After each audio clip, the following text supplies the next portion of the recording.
Tonight, you're about to experience something extraordinary that Zen masters have quietly shared for over 1,000 years. A collection of profound stories that possess an almost magical ability to dissolve anxiety and guide your mind into perfect stillness.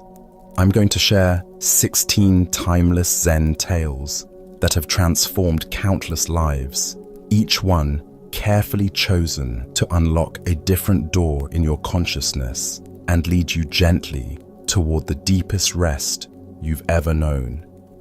These aren't just bedtime stories. They're ancient keys that open pathways to inner peace your mind has been searching for. Whether you're carrying the weight of tomorrow's worries, replaying today's conversations, or simply feeling that familiar restlessness that keeps sleep just out of reach, these teachings will meet you exactly where you are. What makes this journey special is its gentleness. You don't need to understand Buddhism or have any meditation experience. The Buddha taught that wisdom reveals itself naturally when we simply listen with an open heart. Tonight, as we explore tales of samurai discovering paradise, monks learning true silence, and masters revealing the most valuable treasures, you'll feel something shifting deep within you. Your breathing will naturally slow, your shoulders will release tension you didn't know you were holding, and gradually, effortlessly, you'll find yourself drifting toward that perfect place where thoughts dissolve and peace begins.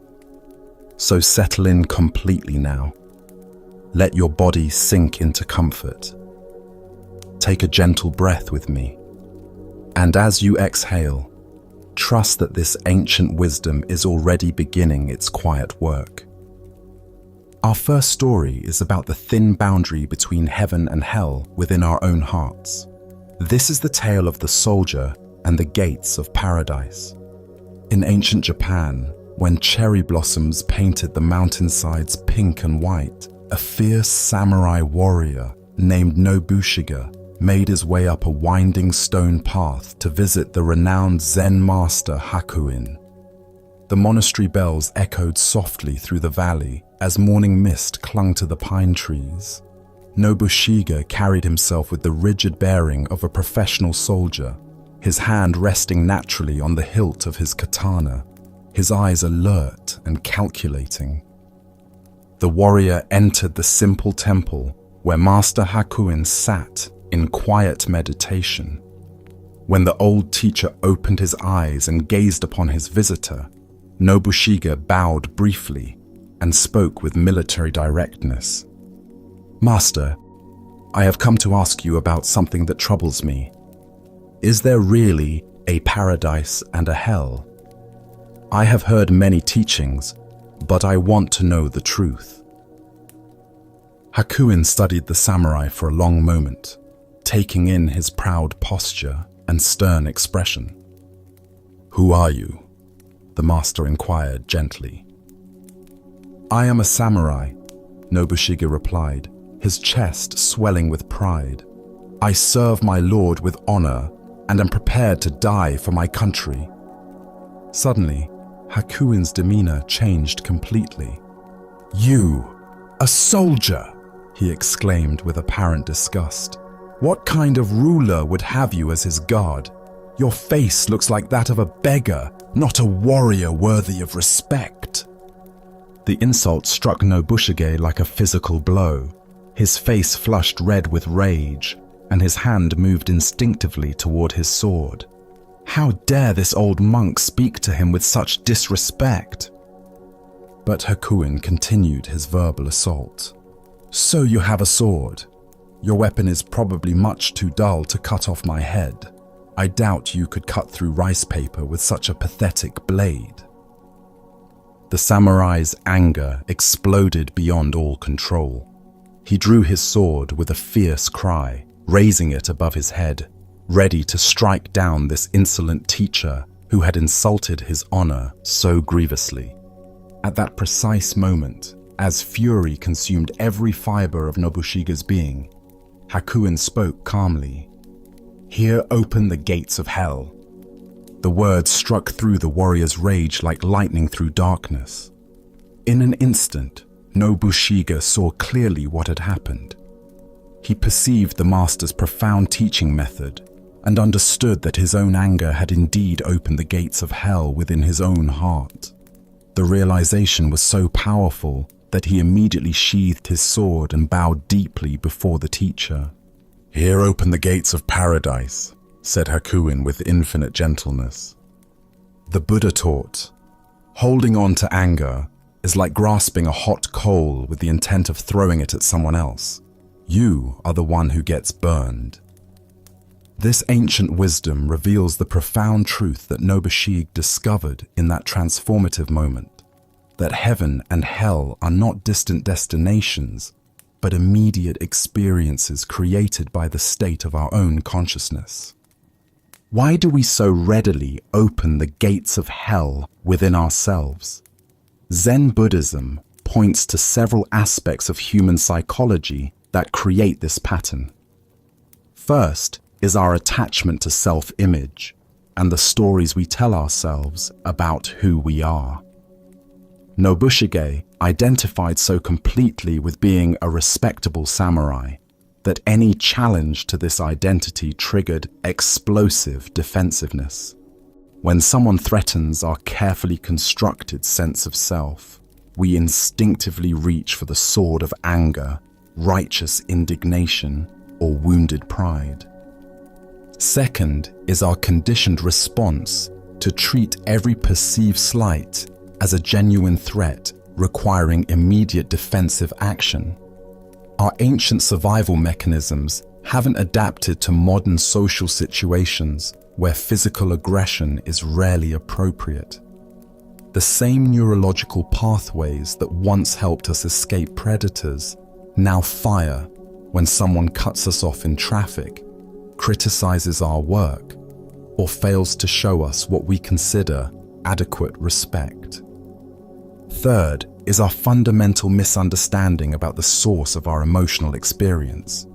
We believe that others make us angry, when in reality, anger arises from our own interpretations and reactions. Hakuin didn't create Nobushige's hell. He simply revealed the hell that the samurai carried within himself, ready to be triggered by the right circumstances. Zen master Thich Nhat Hanh taught, "When another person makes you suffer, it is because he suffers deeply within himself, and his suffering is spilling over. He does not need punishment. He needs help." This wisdom applies equally to our own angry reactions. When we find ourselves opening the gates of hell, it's often because some unhealed suffering within us has been touched. Consider the last time someone's words or actions triggered intense anger in you. Perhaps a colleague dismissed your ideas in a meeting, a family member criticized your choices, or a stranger was rude to you in public. In that moment, what gates opened within your consciousness? Did you feel the familiar rush of righteous fury, the desire to defend yourself or strike back?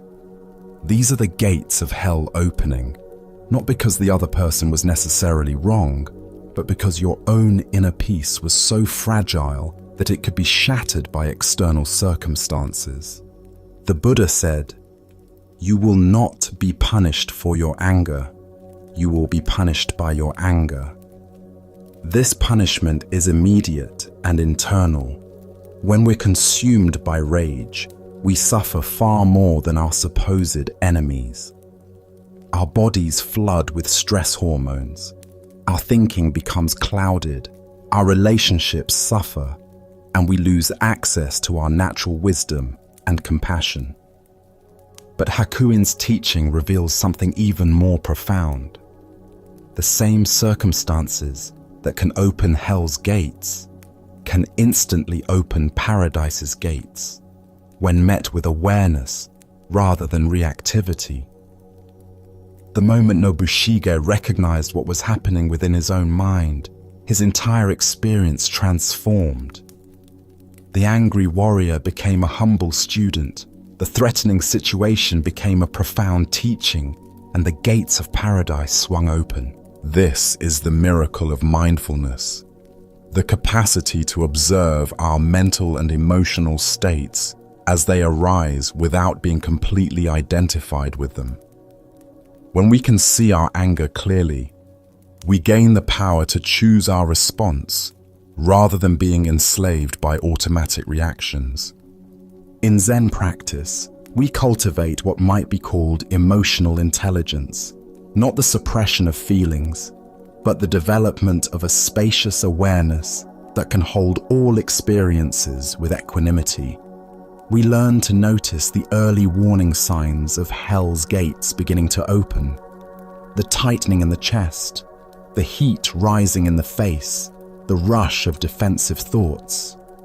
With practice, we can catch these patterns before they consume us completely. Tonight, as you reflect on your own triggers and reactive patterns, can you identify the circumstances that most reliably open hell's gates within your consciousness? Perhaps it's feeling unappreciated, being interrupted, having your competence questioned, or being treated with disrespect. These triggers are actually doorways to freedom when approached with awareness rather than automatic reaction. As the Buddha taught, better than 1,000 hollow words is one word that brings peace. In our daily interactions, we have countless opportunities to choose which gates we open, not just for ourselves, but for others. When we respond to aggression with patience, to criticism with curiosity, and to disrespect with dignity, we help create conditions where paradise's gates can open for everyone involved. As we continue our journey through the wisdom of Zen Buddhism, let us turn to a tale that reveals how conventional thinking can blind us to creative solutions. This is the story of arresting the stone Buddha. On a sweltering summer day in ancient Japan, when the cicadas sang their relentless chorus and the air shimmered with heat, a weary merchant made his way along the dusty road leading to the marketplace.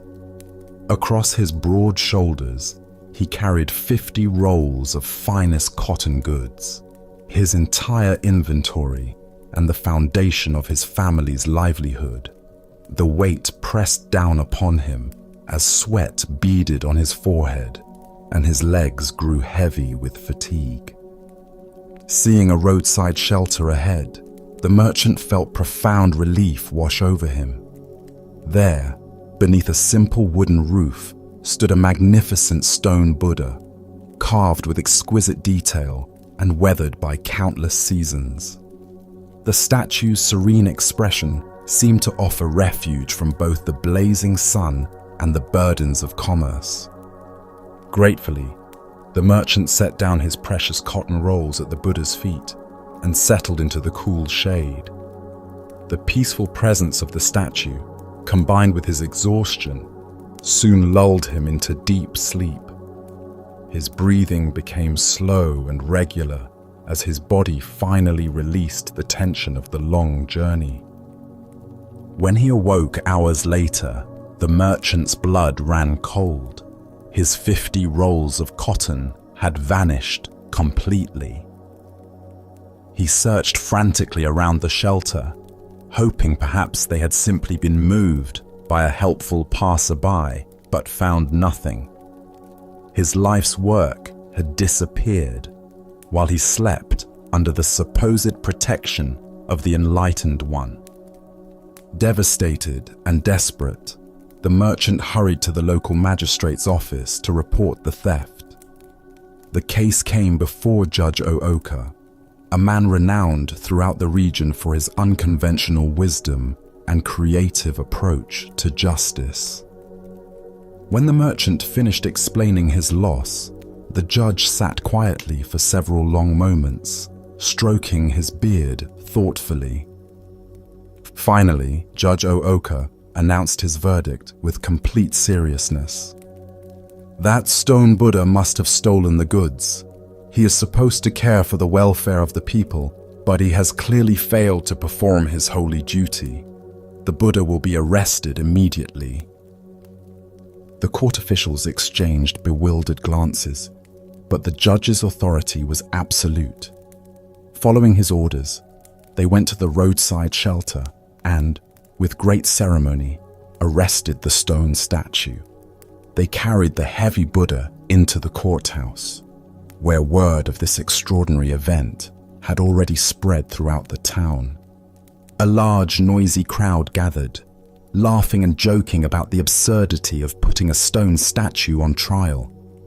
The people found great entertainment in this unprecedented legal proceeding, chattering excitedly among themselves as they waited to see what would happen next. When Judge Ooka entered the courtroom and took his place on the bench, his expression was stern and disapproving. He surveyed the boisterous crowd with obvious displeasure before speaking. "What right have you people to appear before this court laughing and joking in such a manner?" he demanded. "This is a serious legal proceeding, and your behavior shows complete contempt for the dignity of justice. You are all in contempt of court and subject to significant fines and imprisonment." The laughter died immediately.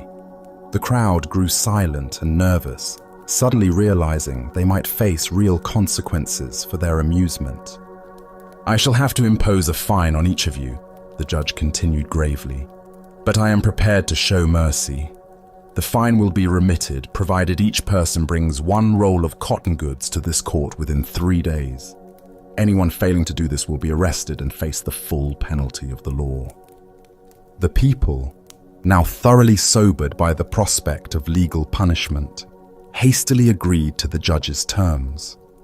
Over the next 3 days, they brought cotton rolls from their homes, shops, and storage rooms, eager to avoid the threatened consequences. When all the rolls had been collected, the merchant was asked to examine them carefully. Almost immediately, he recognized one particular roll as unmistakably his own. He knew its texture, weave, and distinctive markings intimately. Following this thread, the authorities quickly identified the thief, who had been forced to bring the stolen goods to court under the judge's clever scheme. The merchant recovered his property, the cotton rolls were returned to their rightful owners, and justice was served through the most unconventional of methods. The stone Buddha, having served its purpose in the investigation, was quietly returned to its roadside post, where it resumed its eternal vigil with the same serene expression. The Buddha taught, "3 things cannot be long hidden: the sun, the moon, and the truth." This teaching illuminates the profound wisdom embedded in Judge Ooka's unconventional approach. Sometimes, the direct path to truth requires abandoning conventional thinking and embracing seemingly absurd methods that reveal deeper realities. Why do we so often get trapped in rigid, conventional approaches to complex problems? Zen Buddhism identifies several mental habits that limit our creative problem-solving abilities. First is our attachment to logical sequence and conventional cause and effect thinking. We expect problems to be solved through direct, linear approaches. If something is stolen, we investigate suspects, gather evidence, and build a case. Judge Ooka's method appeared completely illogical, yet it worked more effectively than traditional investigation. Second is our fear of appearing foolish or unconventional. Most judges would never risk their reputation by arresting a stone statue, regardless of how effective such an approach might prove. Our concern with maintaining dignity and following established procedures often prevents us from discovering innovative solutions to persistent problems. Third is our tendency to overlook the power of indirect action. Zen teaches that the most direct path is sometimes the most circuitous one. By creating an apparently absurd situation, Judge Ooka generated the exact conditions needed to solve the crime. The community's laughter and perceived superiority over the foolish legal system became the very mechanism that exposed the truth.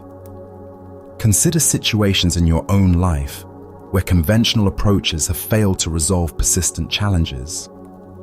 Perhaps you've tried repeatedly to have a difficult conversation with a family member through direct confrontation, only to encounter resistance and defensiveness. Maybe you've struggled with a work problem using standard methods that simply aren't yielding results. Or you might be stuck in a pattern of thinking about a personal issue that keeps leading to the same frustrating conclusions. Zen master Suzuki Roshi taught, "In the beginner's mind, there are many possibilities, but in the expert's mind, there are few." This beginner's mind allows us to see situations with fresh eyes, unencumbered by assumptions about how things should work. Judge Ooka approached the theft with beginner's mind, setting aside conventional judicial procedures to focus on the essential question: how can the truth be revealed? The Buddha said, "The mind is everything, what you think you become." When our minds are locked into rigid patterns of thinking, we become rigid in our responses to life's challenges. But when we cultivate mental flexibility and creative openness, we become capable of discovering unexpected solutions. The story also reveals something profound about the nature of community and shared responsibility. The townspeople initially felt superior to the legal process, laughing at what seemed like judicial foolishness, but their amusement was transformed into participation when they faced personal consequences. This mirrors how we often remain detached from problems until we recognize our own stake in finding solutions. Tonight, as you consider the challenges currently facing you, can you imagine approaching them with Judge Ooka's creative unconventionality? What would it look like to arrest the stone Buddha in your situation? To take an action that seems absurd on the surface, but might create conditions for truth to emerge? Perhaps instead of confronting a difficult person directly, you might try approaching them indirectly through shared activities or mutual friends. Maybe instead of forcing a decision, you might create circumstances that allow the right choice to become obvious. As the Buddha taught, if you want to know your past, look at your present. If you want to know your future, look at your present actions. Sometimes the most effective present action is the one that appears least logical, but creates the most authentic conditions for wisdom to manifest. Now, let us explore a story about the true nature of service and the hierarchy of values that guide our lives. This is the tale of the soldiers of humanity. During a time when military exercises filled the Japanese countryside with the sounds of marching feet and shouted commands, a division of the Imperial Army found itself conducting training maneuvers in the mountains near Zen Master Gassen's temple.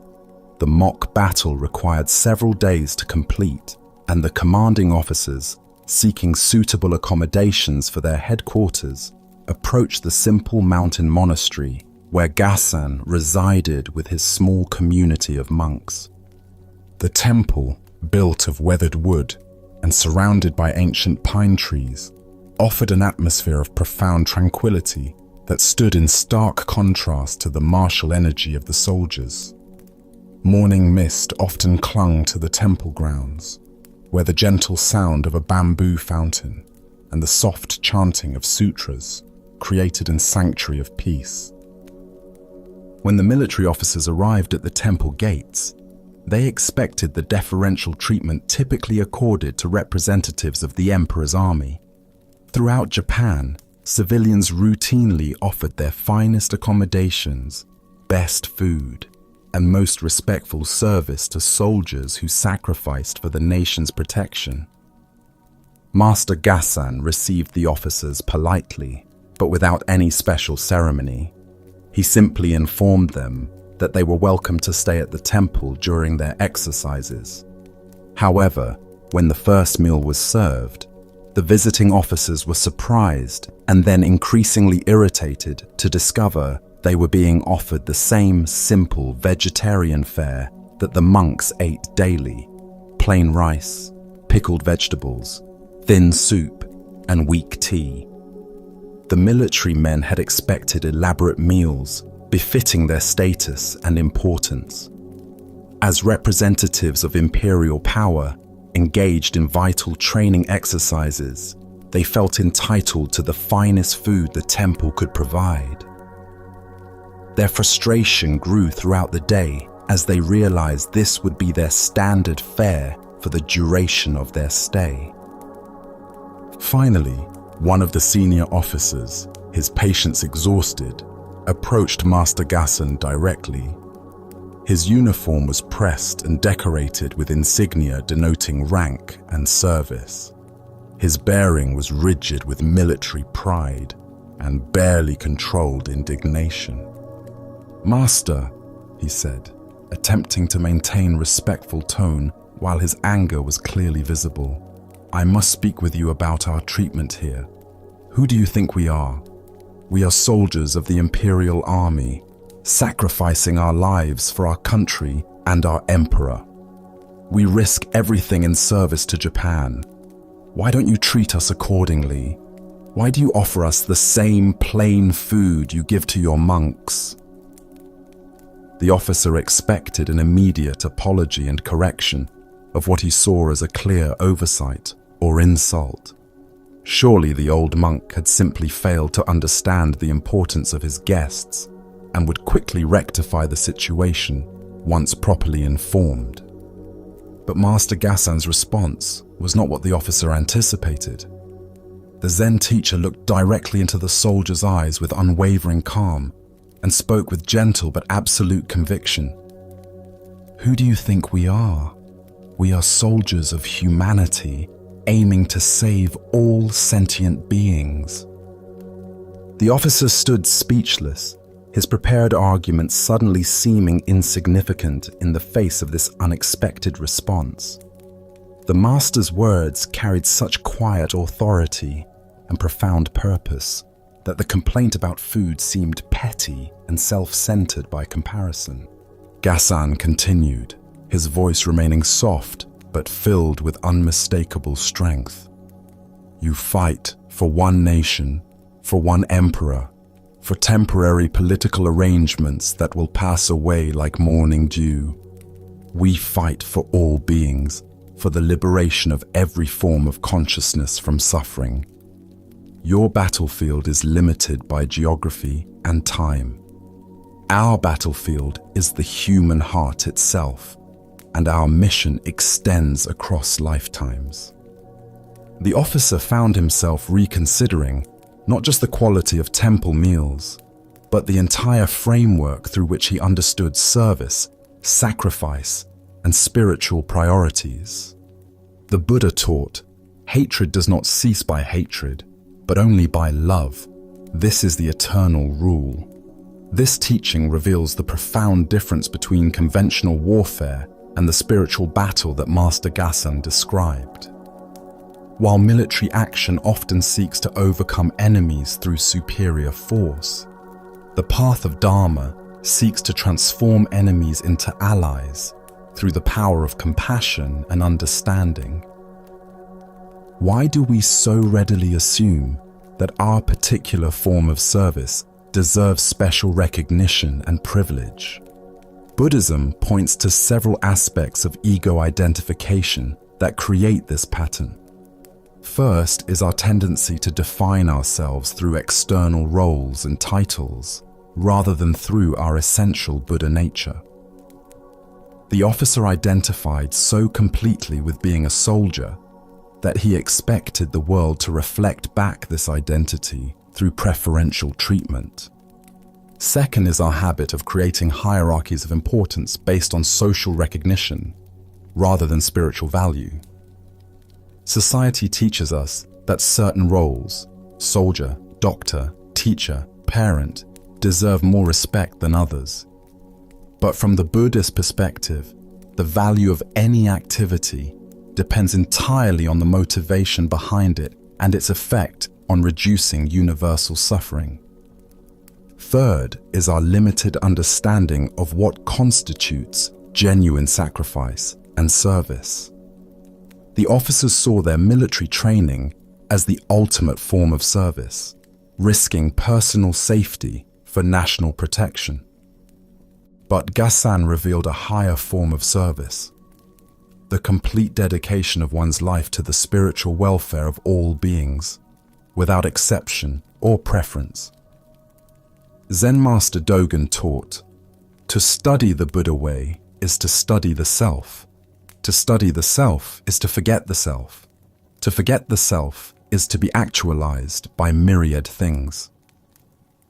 This forgetting of the limited self allows us to recognize our fundamental interconnection with all life. When we truly understand this interconnection, service becomes not a matter of duty or recognition, but a natural expression of our enlightened nature. Consider the various roles you play in your daily life and the expectations you carry about how others should respond to these roles. Perhaps you expect your children to be grateful for your parental sacrifices, your employer to acknowledge your professional contributions, or your community to recognize your volunteer efforts. These expectations often create frustration when others don't offer the appreciation we feel we deserve. The Buddha said, if you truly loved yourself, you would never harm yourself with harmful acts. Most people harm themselves by their own negative thoughts and actions. This harm often comes from tying our self-worth to external recognition rather than to the intrinsic value of loving service itself. Master Gassan's response reveals something profound about authentic spiritual authority. He didn't need to defend his position or justify his treatment of the officers. His authority came not from institutional position, but from the depth of his compassion and the breadth of his vision. When we serve from this place of genuine love for all beings, external recognition becomes irrelevant because the service itself is its own reward. The story also illuminates different levels of consciousness regarding service and sacrifice. Military service operates from dualistic thinking, us versus them, our country versus their country, victory versus defeat.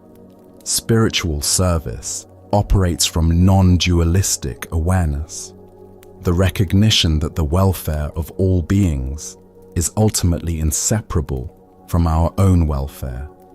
This doesn't diminish the value of conventional forms of service, but rather places them in a larger context.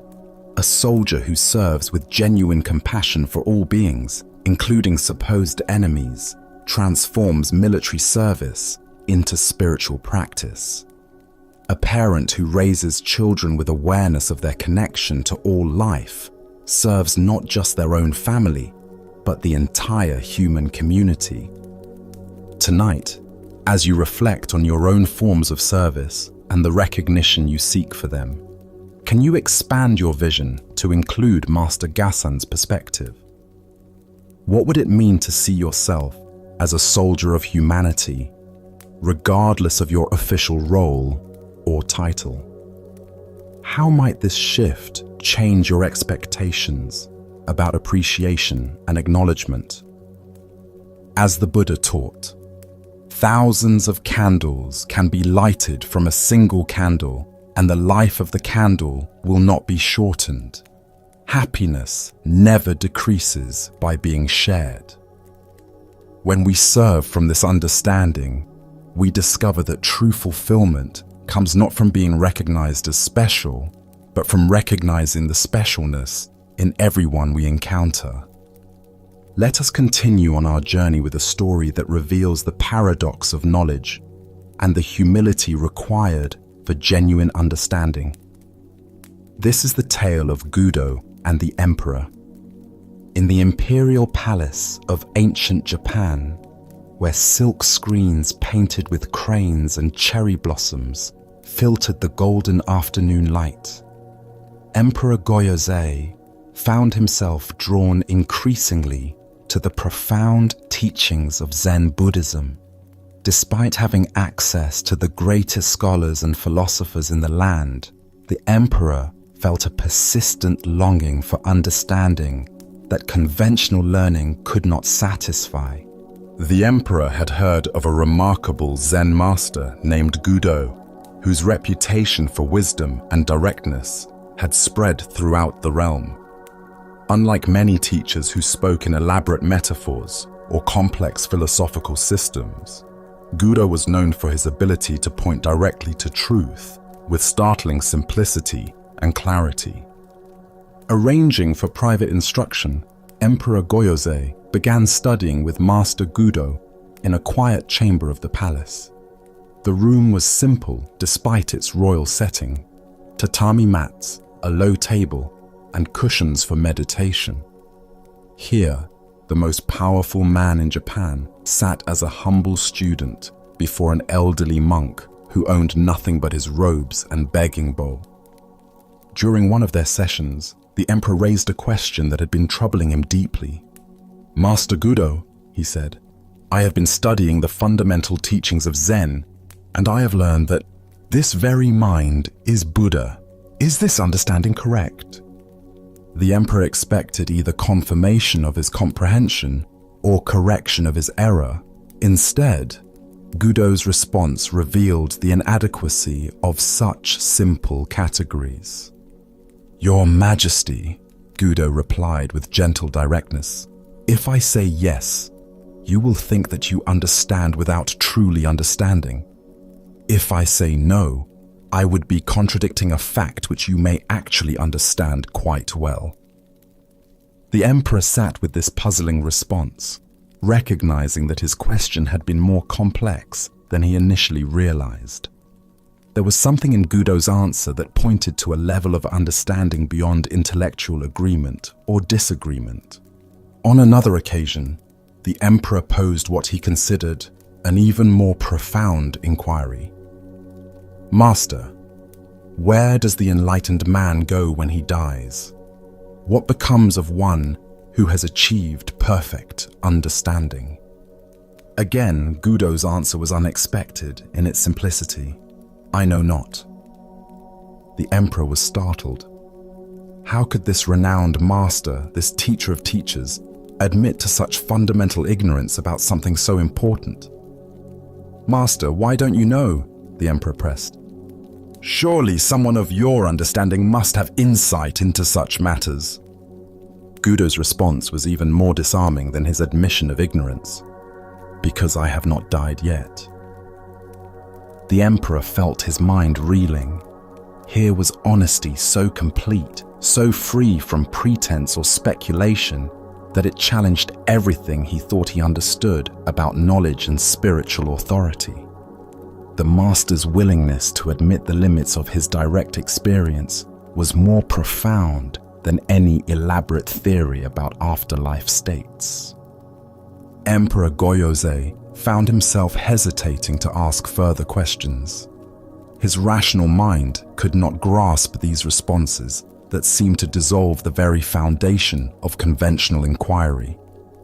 He sat in confused silence, uncertain how to proceed with a teacher who answered questions by revealing their inadequacy. Suddenly, Gudo struck the floor sharply with his hand, the sound cracking through the quiet chamber like thunder. The unexpected noise shattered the emperor's mental confusion, and in that moment of startled awareness, understanding flashed through his consciousness like lightning illuminating a dark landscape. The emperor was enlightened. In that instant, he understood what could not be understood through thinking, grasped what could not be grasped through concepts, and knew what could not be known through intellectual analysis. The awakening was immediate, complete, and undeniable. From that moment forward, Emperor Goyose's respect for Zen Buddhism and for Old Master Gudo deepened immeasurably.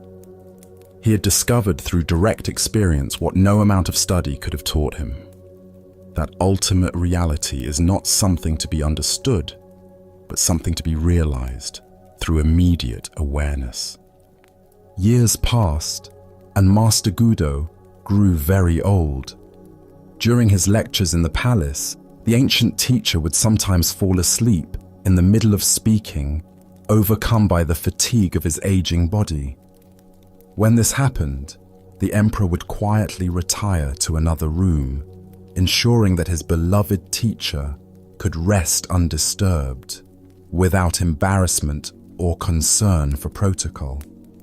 The Buddha taught, "Do not believe in anything simply because you have heard it. Do not believe in anything simply because it is spoken and rumored by many. But after observation and analysis, when you find that anything agrees with reason and is conducive to the good and benefit of one and all, then accept it and live up to it." This teaching reveals the profound difference between intellectual knowledge and direct realization that lies at the heart of Gudo's instruction. The emperor initially approached Zen study as he might approach any scholarly subject, seeking information that could be grasped, categorized, and stored in memory. But enlightenment is not information, it is transformation. Why do we so persistently confuse knowing about something with knowing something directly? Buddhism identifies several obstacles to genuine understanding. First is our attachment to conceptual thinking as the primary means of apprehending reality. We've been conditioned to believe that if we can think clearly about something, we understand it. But the deepest truths of existence cannot be captured in concepts, no matter how sophisticated our thinking becomes. Second is our desire for certainty and our discomfort with not knowing. The emperor wanted definitive answers about Buddha nature and enlightened death, because uncertainty feels threatening to the ego mind. But Gudo revealed that true wisdom often begins with genuine acknowledgement of the limits of conceptual knowledge. Third is our tendency to seek spiritual understanding through the same methods we use to acquire ordinary knowledge: accumulating information, building theories, and organizing concepts into systematic frameworks. But enlightenment is not the culmination of learning. It is the recognition of what has always been present, but obscured by the very effort to grasp it intellectually. Zen master Huangpo taught, "The foolish reject what they see, not what they think. The wise reject what they think, not what they see." This points to the fundamental shift that occurred when Gudo struck the floor. The emperor stopped trying to think his way to understanding and instead experienced direct awareness without the mediation of concepts. Consider your own relationship to uncertainty and not knowing. How comfortable are you with admitting, "I don't know," when asked about important matters? Our educational and professional systems often reward confident answers and penalize acknowledged ignorance, creating a culture where not knowing feels like failure rather than wisdom. The Buddha said, "It is better to travel well than to arrive." The journey of spiritual inquiry is more valuable than reaching definitive conclusions. because the journey itself transforms our relationship to knowing and not knowing. When we can rest comfortably in uncertainty, we become available to insights that lie beyond the reach of conceptual understanding. Gudo's teaching method reveals something profound about authentic spiritual authority. Rather than claiming special knowledge or offering impressive theories, he demonstrated the humility of genuine wisdom. His power as a teacher came not from what he knew, but from his complete honesty about what he didn't know. This honesty created space for the emperor's own direct realization to emerge. The story also illustrates the transformative power of immediate presence. When Gudo struck the floor, he wasn't providing information or explanation. He was creating a moment of shock that interrupted the emperor's conceptual processing and allowed direct awareness to manifest. This points to the inadequacy of purely verbal teaching and the importance of experiential methods in spiritual development. Tonight, as you contemplate the questions that most deeply concern you about meaning, purpose, love, death, or ultimate reality, can you rest in not knowing rather than grasping for premature answers? What would it feel like to approach these mysteries with Gudo's honest acknowledgement of the limits of conceptual understanding? As the Buddha taught, the wise find pleasure in water, warriors find pleasure in swords, kings find pleasure in kingdoms, fools find pleasure in arguments, but the enlightened find pleasure in meditation. This pleasure in meditation is the pleasure of resting in direct awareness itself, beyond the need to know or understand anything at all. Our next story speaks to the wisdom of understanding the difference between fate and skillful action. This is the tale of the warrior and the coin of destiny. In feudal Japan, when mountain mists concealed castle walls and the sound of steel rang through bamboo groves, a legendary warrior named Nobunaga faced his greatest military challenge. The morning sun cast long shadows across the encampment, where his small army prepared for what seemed an impossible battle. Enemy forces outnumbered his men 10-1, their banners stretching across the distant valley like a dark sea of certain defeat. Nobunaga himself felt confident in his strategy and timing. His years of experience had taught him to read the subtle signs that determine victory, the morale of troops, the positioning of forces, the quality of leadership, and the element of surprise. He knew with inner certainty that his forces would prevail despite the overwhelming odds. But knowledge and confidence are not easily transferred from one mind to another. His soldiers, brave though they were, looked across at the massive enemy army with growing doubt and fear. Whispered conversations circulated through the ranks about the impossibility of their situation. Some spoke of honorable death, others of retreat, but few believed they could actually win the coming engagement. Their faces showed the strain of men preparing to fight against hopeless odds. Understanding that victory depends as much on the hearts of warriors as on the skills of strategy, Nobunaga devised a plan to transform his soldiers' despair into determined confidence. On the way to battle, he stopped his army at a small Shinto shrine nestled among ancient cedar trees. The sacred space emanated tranquility, its wooden structures weathered smooth by centuries of prayers and offerings. Gathering his men around him, Nobunaga addressed them with solemn authority. "After I visit the shrine and offer prayers for our success, I will toss a coin," he announced. "If heads appears, we will win this battle decisively. If tails shows, we will lose. Destiny holds us in her powerful hand, and we must accept whatever fate reveals. The soldiers watched intently as their commander entered the shrine alone. Through the wooden slats, they could see him bowing deeply before the altar, his lips moving in what appeared to be fervent prayer to the gods for guidance and protection. When Nobunaga emerged from the shrine, every eye was fixed upon him. He reached into his sleeve and withdrew a single coin, holding it high so all could see. The metal caught the morning light as he tossed it spinning into the air. Time seemed suspended as the coin turned over and over, finally landing with a clear metallic ring on the stone path. Heads. A tremendous cheer erupted from the assembled warriors. Their doubt transformed instantly into jubilant confidence. If destiny itself had decreed their victory, how could they fail? The gods had spoken through the sacred coin, and their fate was sealed. The soldiers' energy became electric with anticipation rather than dread.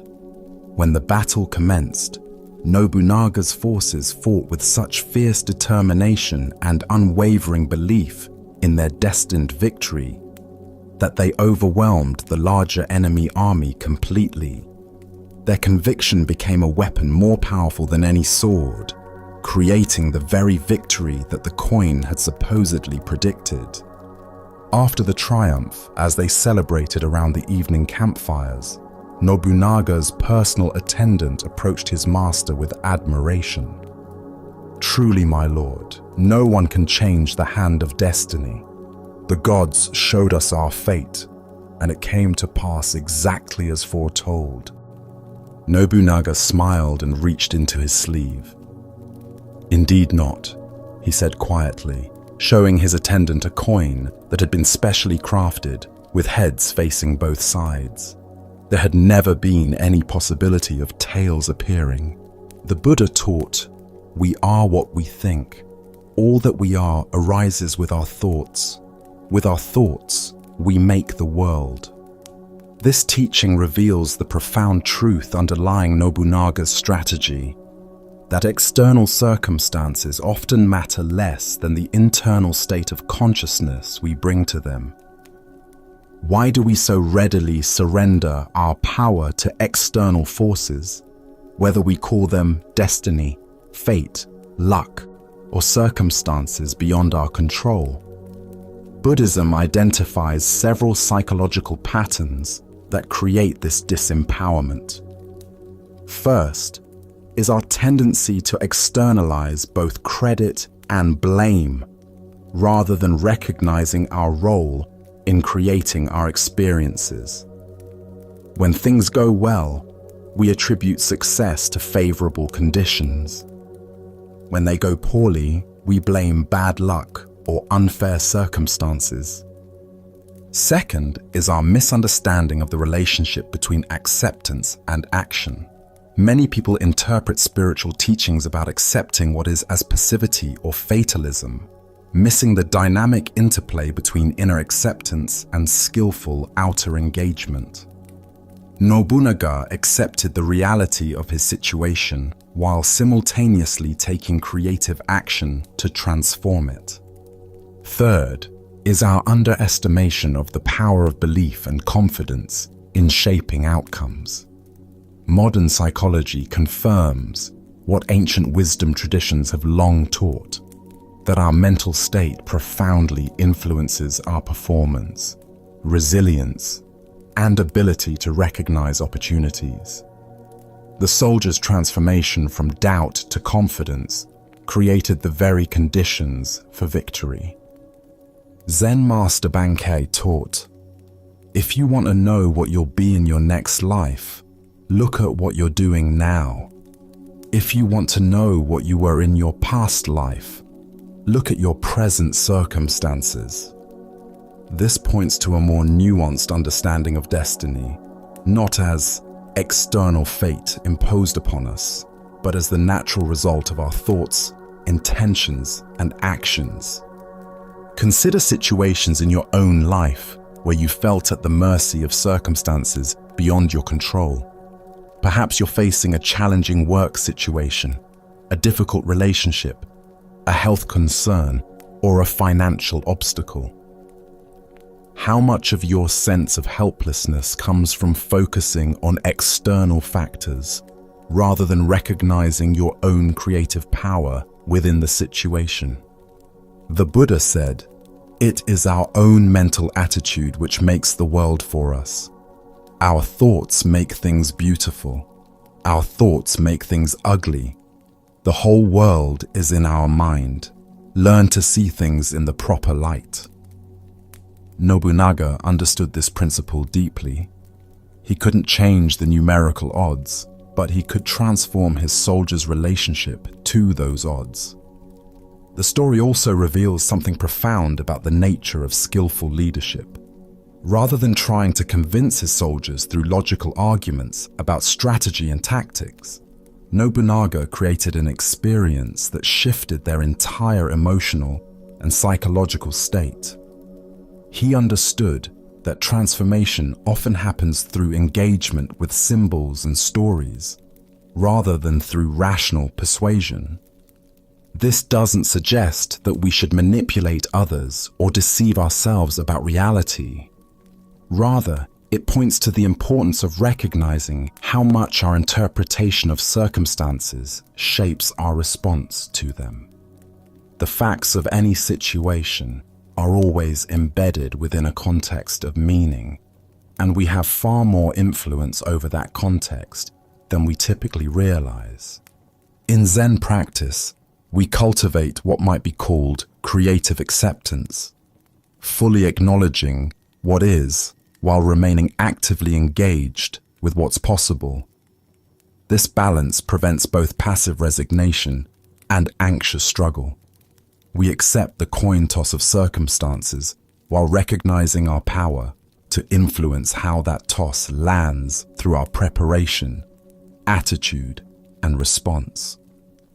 The Buddha taught, "Health is the greatest gift, contentment the greatest wealth, faithfulness the best relationship." These gifts depend not on external conditions, but on our internal state of consciousness. When we understand this, we become like Nobunaga, accepting the hand we're dealt while playing it with wisdom and skill. Tonight, as you reflect on the challenges currently facing you, can you identify where you might be surrendering power to external circumstances? What would it look like to accept your situation completely while simultaneously taking creative action to transform it? Perhaps the coin toss of your destiny has more heads than you've been assuming. As the Buddha said, what we think, we become. By taking responsibility for our thoughts and beliefs, we discover that we have been holding the coin of destiny in our own hands all along. As we continue our journey through the wisdom of Zen Buddhism, let us explore a story that challenges our assumptions about harm and protection. This is the teaching about the many forms of killing. Master Gassen sat in the golden light of late afternoon, teaching his students in the simple meditation hall of his mountain temple. The ancient wooden beams creaked softly in the mountain breeze, and incense drifted through the air like prayers made visible.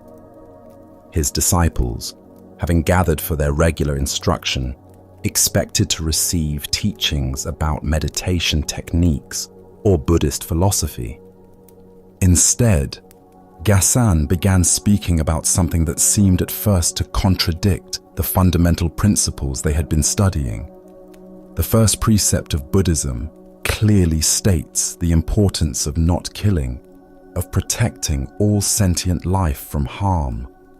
This teaching forms the foundation of Buddhist ethics and guides practitioners toward vegetarianism, careful treatment of insects, and reverence for all living beings. Those who speak against killing and who desire to spare the lives of all conscious beings are right, Gassen began. his voice carrying the authority of years of practice and realization. It is indeed good to protect even the smallest animals and insects. We should treat all life with the reverence it deserves. The students nodded in agreement, comfortable with this familiar teaching that aligned with their understanding of Buddhist compassion. They had learned to step carefully to avoid harming ants, to remove spiders gently from their quarters rather than killing them, and to choose food that caused the least possible suffering to other beings. But then, Master Gasan's teaching took an unexpected turn that challenged their conventional understanding of what it means to kill and what it means to protect life. But what about those persons who kill time? He asked, his penetrating gaze moving slowly across the assembled students. What about those who are destroying wealth through wasteful consumption and meaningless luxury? And what of those who destroy political economy through corruption and greed? We should not overlook these forms of killing. The disciples felt their comfortable certainties beginning to shift. They had never considered that wasting time might be a form of killing, that squandering resources could be violence, or that economic destruction might violate the principle of non-harm. Gasan's words opened doorways to understanding they had not previously imagined. Furthermore, the master continued, his voice growing more intense, what of the one who preaches without enlightenment? Such a person is killing Buddhism itself. This final statement struck the students like thunder in a clear sky. Here was their revered teacher suggesting that teaching spiritual principles without genuine realization was perhaps the most serious form of killing, the destruction of the very wisdom that could liberate countless beings from suffering. The room fell into profound silence as each student contemplated the implications of these words. They began to see how their narrow understanding of killing had blinded them to subtler but perhaps more damaging forms of harm. The protection of physical life, while important, was only one dimension of true compassion. The Buddha taught, as you sow, so shall you reap. As you give, so shall you receive. As you are, so shall you become. This teaching illuminates the deeper understanding of harm and benefit that Master Gasan was revealing, that our actions create effects that ripple far beyond their immediate physical manifestations. Why do we tend to focus on obvious, direct forms of harm, while remaining blind to subtler but potentially more damaging destructions? Buddhist psychology identifies several factors that create this selective awareness. First is our attachment to literal, concrete thinking that recognizes only physical violence while missing psychological, spiritual, and systemic forms of damage. Second is our tendency to separate different aspects of life into unrelated categories, treating time, resources, truth, and wisdom as disconnected from our ethical obligations. This compartmentalization prevents us from seeing the interconnected web of relationships that our choices affect. Third is our unconscious assumption that good intentions excuse harmful results. We may waste time thinking it affects only ourselves, squander resources, believing we've earned the right to access or share unexamined spiritual ideas, assuming that any discussion of Dharma is beneficial. Gasan's teaching about killing time reveals something profound about the nature of our most precious resource. Time is the fundamental currency of life itself, the raw material from which we create meaning, relationships, service, and awakening. When we kill time through mindless consumption, endless distraction, or purposeless activity, we're destroying irreplaceable opportunities for growth and contribution. Consider how much time you spend each day in activities that neither nourish your own development nor serve others meaningfully. The hours lost to mindless scrolling, obsessive worry, petty arguments, or empty entertainment represent a form of violence against your own potential and against the world that could benefit from your awakened presence. The Buddha said, "The trouble is, you think you have time. This illusion of infinite time available leads us to treat moments carelessly, as if they were renewable resources rather than unique, unrepeatable gifts. When we truly understand the preciousness of time, wasting it begins to feel as unconscionable as destroying any other form of life." Gassen's observation about destroying wealth points to our responsibility as stewards of material resources. In a world where billions lack basic necessities, the wasteful consumption of resources for temporary pleasure or status represents a form of violence against those who are deprived. Our individual choices about consumption create collective patterns that determine how Earth's abundance is distributed. This doesn't mean embracing poverty or denying ourselves reasonable comfort, but rather cultivating awareness of how our material choices affect the larger web of life. When we purchase things we don't need, waste food we don't eat, or maintain lifestyles that consume far more than necessary, we participate in systems that kill opportunities for others to thrive. The teaching about destroying political economy speaks to our interconnectedness in social and economic systems. Individual corruption, dishonesty, or exploitation creates ripple effects that damage the trust and cooperation necessary for societies to function healthily. When we act from pure self-interest without considering collective welfare, we participate in killing the social fabric that supports everyone's well-being. Most challenging of all is Gassen's assertion that teaching without enlightenment kills Buddhism itself. This points to the sacred responsibility that comes with sharing spiritual wisdom. When we repeat teachings we haven't truly integrated, offer guidance beyond our actual understanding, or use spiritual concepts to enhance our ego rather than dissolve it, we risk distorting the very wisdom that could liberate others. Zen master Dogen taught, "To study the Buddha way is to study the self. To study the self is to forget the self. This forgetting of the limited self is what creates the authenticity necessary for genuine spiritual teaching. Without this realization, even well-intentioned sharing can become a form of spiritual materialism that obscures rather than reveals truth."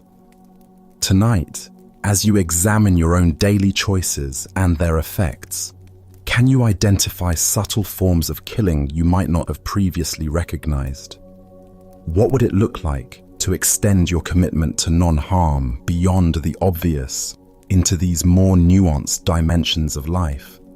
Perhaps you'll discover that true protection of life requires not just avoiding physical violence, but actively cultivating life-giving choices in every aspect of your existence. As the Buddha taught, all beings fear death and pain. Comparing others to oneself, one should neither kill nor cause others to kill. This comparison extends beyond physical beings to include the killing of time, resources, truth, and wisdom. When we truly understand our interconnectedness, protecting all forms of life becomes a natural expression of our awakened heart. Let us now turn to a story that teaches about the humility required for authentic spiritual authority. This is the tale of Kassan's sweat. In a remote mountain monastery where autumn leaves drifted like golden prayers through the temple courtyard, Zen Master Kassan had spent many years cultivating his understanding and teaching a small community of devoted students. The temple was a place of profound tranquility, where the only sounds were the gentle striking of meditation bells, the whisper of robes moving across tatami mats, and the soft chanting of evening sutras. Kassan had developed a reputation throughout the region for his wisdom and composure.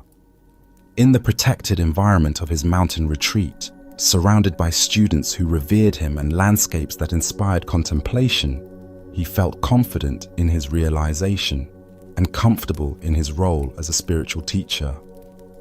His days followed peaceful rhythms of meditation, study, and instruction, unmarked by the complexities and pressures of the outside world. One day, an unexpected request arrived that would test the depth of Kassan's spiritual development in ways he had never anticipated. A messenger brought word that Kassan had been asked to officiate at the funeral ceremony of a provincial lord, a man of great political importance whose death had created significant attention throughout the region. This invitation represented both an honor and a challenge. To be chosen for such a prominent ceremonial role indicated recognition of Kassan's spiritual standing. However, it also meant stepping outside the familiar confines of monastic life into a world of social protocol, political significance, and public scrutiny that he had never navigated before. Kassan had never met lords and nobles before. His entire adult life had been spent in the company of fellow monks and simple mountain villagers who approached him with natural respect and familiarity. The thought of conducting a ceremony before aristocrats, government officials, and other dignitaries filled him with unexpected anxiety. What if he made mistakes in protocol? What if his rustic monastery training was inadequate for such refined company? Despite his nervousness, Kassan accepted the responsibility and made his way to the elaborate ceremony. The funeral took place in a grand temple in the provincial capital, its architecture far more ornate than the simple wooden structures of his mountain home. Hundreds of elegantly dressed mourners filled the ceremonial space, their silk robes rustling as they moved with formal precision. When the ceremony began, Kassan found himself overwhelmed by the unfamiliar social atmosphere. The weight of so many sophisticated eyes upon him, the pressure of performing perfectly in such an important context, and his lack of experience with aristocratic customs combined to create intense discomfort. Despite his years of meditation practice and his genuine understanding of Buddhist teachings, he began to sweat profusely. The perspiration was not merely from physical exertion, but from the mental tension of trying to maintain his composure while feeling completely out of his element. His nervousness was visible to all present, contradicting the serene confidence expected from a Zen master in any circumstance. Somehow, Kassan managed to complete the ceremony without major errors, but he knew that his discomfort had been apparent to everyone present. The contrast between his usual composed presence in the monastery and his obvious anxiety in this foreign social environment revealed something important about the limitations of his spiritual development. After returning to his mountain temple, Kassan called his students together for an extraordinary announcement. Rather than pretending the funeral had gone well or making excuses for his performance, he spoke with radical honesty about what the experience had revealed. "I must confess to you," Kassan told his assembled pupils, "that I am not yet qualified to be your teacher. Today, I discovered that I lack the sameness of bearing in the world of fame and social complexity that I possess here in our secluded temple. My practice has been incomplete, developed only within comfortable and familiar circumstances." His students were shocked. They had never seen their teacher display such self-doubt or heard him question his own qualification to guide them. Many expected him to dismiss this single difficult experience as unimportant or to rationalize his nervousness as natural and acceptable. Instead, Kassan made a decision that demonstrated the depth of his commitment to authentic spiritual development. He announced his resignation as their teacher and his intention to become a student once again under another master who could help him develop the unshakable equanimity that he clearly lacked. For 8 years, Kassan studied with a new teacher, working specifically on developing the kind of consistent presence and unperturbable awareness that remains stable regardless of external circumstances. He practiced in urban environments, in politically charged situations, and in contexts that challenged his comfort and composure. When he finally returned to his former students 8 years later, he had been transformed.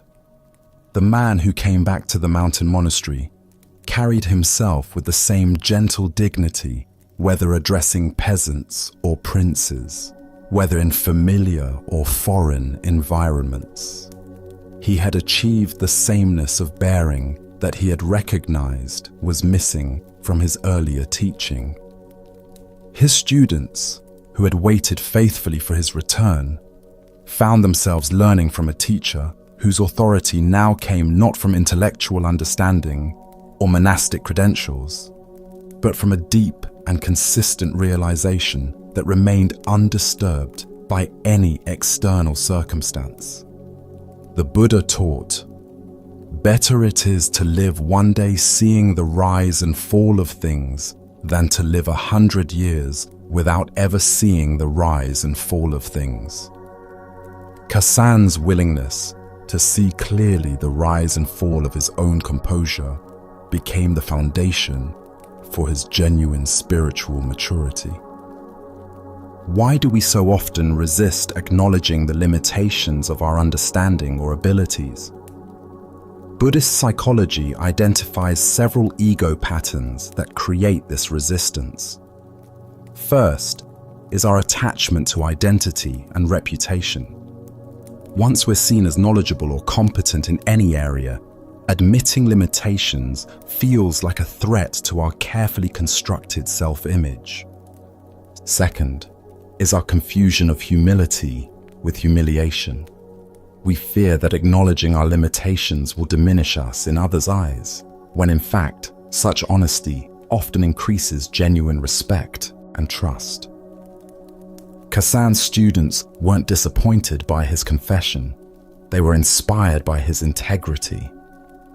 Third is our tendency to compartmentalize our development, assuming that wisdom gained in one context automatically transfers to all others. Kassan had developed genuine understanding within the protected environment of monastic life, but discovered that this understanding hadn't been tested in the crucible of worldly complexity. Zen master Suzuki Roshi taught, "In the beginner's mind, there are many possibilities, but in the expert's mind, there are few." Kassan's willingness to return to beginner's mind after years of teaching demonstrated the kind of spiritual maturity that values growth over image, truth over comfort. Consider areas of your own life where you've developed confidence and competence within familiar contexts. How do you respond when those same skills are tested in unfamiliar or challenging circumstances? Do you make excuses for subpar performance? Or do you use such experiences as invitations for deeper development? The Buddha said, "A fool thinks himself to be wise, but a wise man knows himself to be a fool." This paradox points to the relationship between genuine wisdom and ongoing humility. The more we truly understand, the more we recognize how much we don't yet understand. Kassan's sweat revealed something more than nervousness. It showed the difference between theoretical understanding and embodied realization. He could explain Buddhist teachings eloquently and guide meditation skillfully within familiar contexts, but his understanding hadn't yet become stable enough to remain undisturbed by social pressure and unfamiliar expectations. True spiritual authority comes not from never being challenged or uncomfortable, but from maintaining inner stability regardless of external circumstances. This stability isn't achieved through avoiding difficulties, but through repeatedly testing our understanding in increasingly challenging contexts until it becomes unshakable. Tonight, as you reflect on your own areas of knowledge and competence, can you identify situations that might reveal limitations you haven't yet recognized? What would it look like to approach such discoveries with Kassan's honesty and commitment to authentic development rather than defensive rationalization? As the Buddha taught, 3 things cannot be long hidden: the sun, the moon, and the truth. Kassan's sweat revealed the truth about his incomplete development, and his response to that revelation became the foundation for his eventual mastery. Sometimes our greatest failures become doorways to our deepest wisdom. Let us continue on our journey. The next story reveals the power of transcendent perspective in a teaching that comes directly from the enlightened one himself. This is Buddha's own description of ultimate reality. In the shade of the great Bodhi tree, where the Buddha had achieved his awakening, disciples gathered during the peaceful hours of late afternoon to receive teachings from their beloved master. The leaves rustled gently overhead, creating patterns of light and shadow that danced across the ground like living mandalas. The air was warm and still, filled with the profound tranquility that seemed to emanate from the Buddha's very presence. On this particular day, rather than offering a parable or responding to questions, the Buddha chose to share his direct perception of reality as seen from the vantage point of complete enlightenment. His words would reveal how radically different the awakened consciousness views the world compared to ordinary perception. Speaking with the gentle authority that came from perfect understanding, the Buddha began to describe his vision. I consider the positions of kings and rulers as that of dust motes. I observe treasures of gold and gems as so many bricks and pebbles. The disciples listened with growing amazement as their teacher continued to dissolve the conventional hierarchies and values that governed ordinary human life. I look upon the finest silken robes as tattered rags. I see myriad worlds of the universe as small seeds of fruit, and the greatest lake in India as a drop of oil on my foot. With each comparison, the Buddha was revealing how enlightened consciousness perceives the relative nature of all phenomena. How things that seem overwhelmingly important from ordinary perspective appear insignificant when viewed from the standpoint of ultimate understanding. I perceive the teachings of the world to be the illusion of magicians, he continued, his voice carrying infinite compassion for the confusion that these illusions create in unawakened minds. I discern the highest conception of emancipation as a golden brocade in a dream, and view the holy path of the illuminated ones as flowers appearing in one's eyes. Now the Buddha was addressing even the most sacred concepts and practices, revealing that from the perspective of complete realization, even the spiritual path itself is ultimately empty of the solid reality we attribute to it. I see meditation as a pillar of a mountain, nirvana as a nightmare of daytime, he said, dismantling any attachment his disciples might have to meditation practice, or even to the goal of enlightenment itself. Finally, the Buddha concluded with observations about the conceptual frameworks through which humans typically organize their understanding. I look upon the judgment of right and wrong as the serpentine dance of a dragon, and the rise and fall of beliefs as but traces left by the four seasons.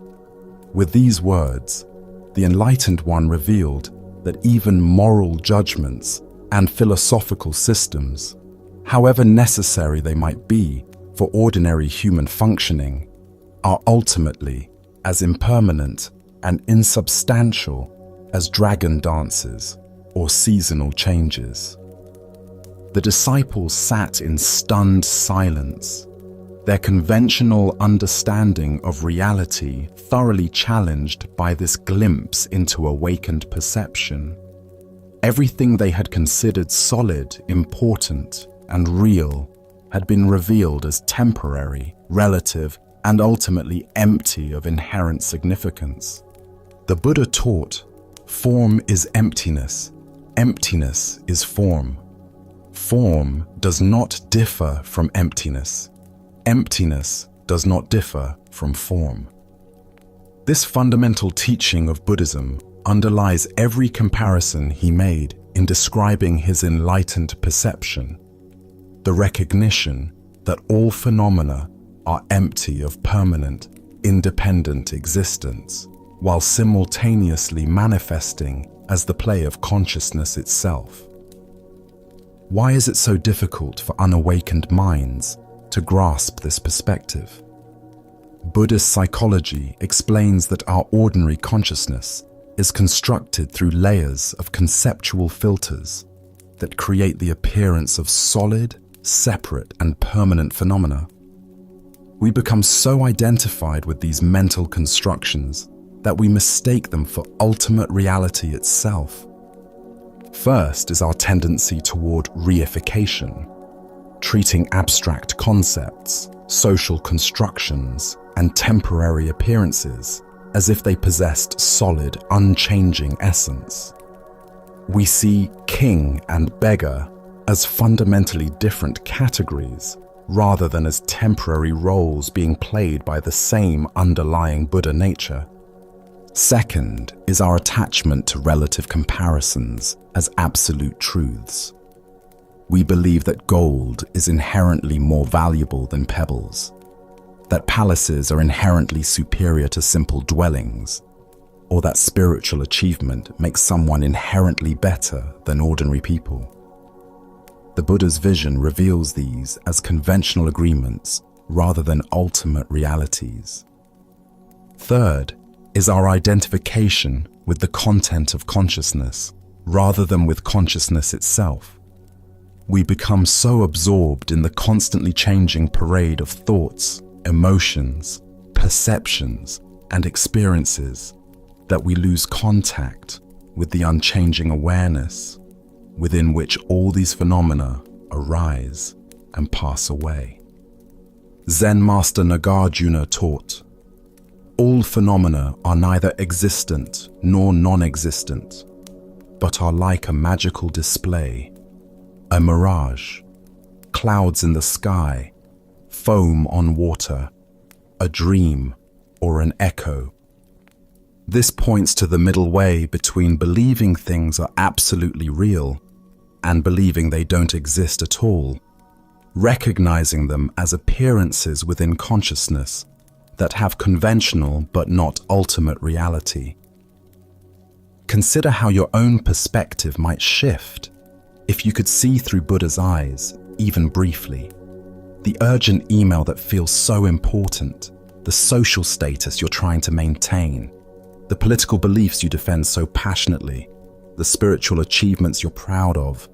How might these appear from the vantage point of enlightened awareness? This doesn't mean becoming indifferent to life or nihilistic about human concerns. The Buddha continued to teach, heal, and guide others for 45 years after his awakening. But his actions arose from compassion rather than attachment, from wisdom rather than ignorance about the ultimate nature of reality. The Buddha said, In the sky, there is no distinction of east and west. People create distinctions out of their own minds and then believe them to be true.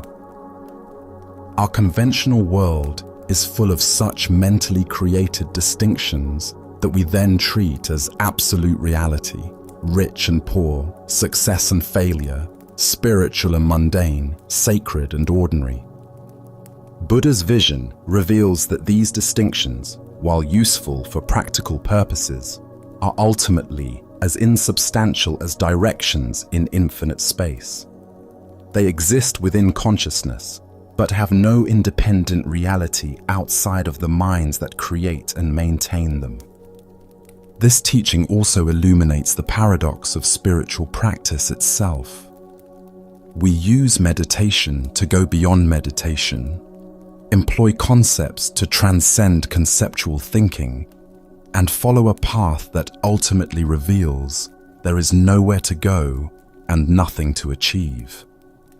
As the Buddha observed, even the highest spiritual attainments are like flowers appearing in our eyes, meaningful within the dream of seeking, but empty when viewed from awakened understanding. Yet this emptiness is not a void, but the fullness of pure potential from which all experiences arise. When we recognize the dreamlike nature of all phenomena, we become free to engage with life playfully and compassionately, rather than with desperate attachment and grasping. Tonight, as you observe the thoughts and experiences arising in your consciousness, can you experiment with viewing them through Buddha's eyes? What would it feel like to see your current concerns as temporary weather patterns rather than ultimate reality? Perhaps you'll discover that this shift in perspective doesn't diminish your engagement with life, but rather frees you to participate more fully and joyfully in the cosmic dream. As the Buddha taught, all conditioned things are impermanent. Strive diligently. This final instruction reveals the ultimate paradox. Even while recognizing the dreamlike nature of existence, we continue to strive with full engagement, knowing that our efforts too are part of the magnificent illusion that is enlightenment itself. Let us now turn to a tale that reveals the paradox of true worth beyond conventional measurement. This is the story of the head of a dead cat. In the mountains of ancient China, where morning mist wrapped around temple peaks like silk scarves and the sound of wooden bells echoed through pine forests, a young monk approached his teacher with a question that had been troubling him deeply. Master Sozan sat in quiet contemplation in his simple chamber, surrounded by the sparse furnishings that marked a life devoted entirely to spiritual understanding rather than material accumulation. The student had been observing the world beyond the monastery walls, with growing confusion about human values and priorities. He watched merchants haggling over silk and jade, officials competing for positions and titles, and even fellow monastics sometimes displaying attachment to precious texts or ceremonial objects. The entire human enterprise seemed organized around the pursuit and protection of things considered valuable, yet the student sensed something fundamentally misguided in these pursuits. Bowing respectfully before his master, the young monk posed his question with earnest sincerity. Master Sozan, what is the most valuable thing in the world? I see people devoting their entire lives to acquiring wealth, power, knowledge, or spiritual merit. But I cannot understand what truly deserves our highest regard. The student expected to receive a teaching about Buddha nature, the preciousness of human life, the value of wisdom, or perhaps the importance of compassion. These seemed like the kinds of profound concepts that would be considered most valuable from a Buddhist perspective. Instead, Master Sozan's response was so unexpected and seemingly absurd that it stopped the student's thinking mind completely, the head of a dead cat. The young monk stared at his teacher in bewilderment. Of all the possible answers to such a serious philosophical question, this seemed the most ridiculous. A dead cat's head appeared to be not just worthless, but actively repulsive. Something to be quickly buried or burned rather than treasured. "Master," the student said carefully, wondering if he had somehow misunderstood. "Why is the head of a dead cat the most valuable thing in the world? How can something so apparently worthless be considered more precious than gold, gems, wisdom, or enlightenment itself?" Sozan's explanation was even more puzzling than his initial answer, because no one can name its price. With these simple words, the master had revealed something profound about the nature of value that completely transcended conventional economic thinking. The student sat in contemplative silence, slowly beginning to grasp the depth of this teaching that had initially seemed so absurd. The Buddha once declared, "Health is the greatest wealth, peace of mind the greatest happiness." This teaching points toward the same understanding that Master Sozan conveyed through his shocking metaphor, that the most valuable things in existence cannot be bought, sold, or possessed in the conventional sense. Why do we become so confused about what constitutes genuine value? Buddhist analysis reveals several mental patterns that distort our understanding. First is our tendency to measure worth through scarcity and demand rather than intrinsic benefit. We assign high value to rare gems while overlooking the incalculable worth of sunlight, air, and water, elements essential for all life, yet freely available to everyone. Second is our habit of commodifying everything, including experiences and relationships that lose their essential nature when treated as possessions to be acquired and owned. We try to purchase happiness, buy love, and accumulate spiritual merit as if enlightenment were a commodity available in the marketplace of religious practice. Third is our confusion of price with value, assuming that expensive things must be more worthwhile than inexpensive ones.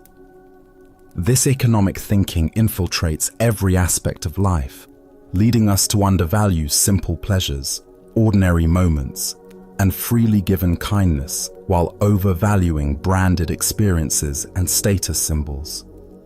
Sozan's dead cat head represents perfect worthlessness from a conventional perspective, combined with perfect pricelessness from an ultimate perspective. No one would want to buy such a thing, which means it cannot be corrupted by market forces or reduced to monetary terms. In its complete uselessness, it becomes a symbol of value beyond valuation. Consider the things in your own life that are truly priceless. Moments of perfect contentment, the trust of a friend, the laughter of a child, the sensation of breathing freely, the simple fact of being conscious and aware. These experiences cannot be purchased at any price, yet they constitute the actual substance of a meaningful life. Zen Master Ikkyu taught, "That stone Buddha deserves all the bird droppings it gets. I wave my skinny arms like a tall flower in the wind."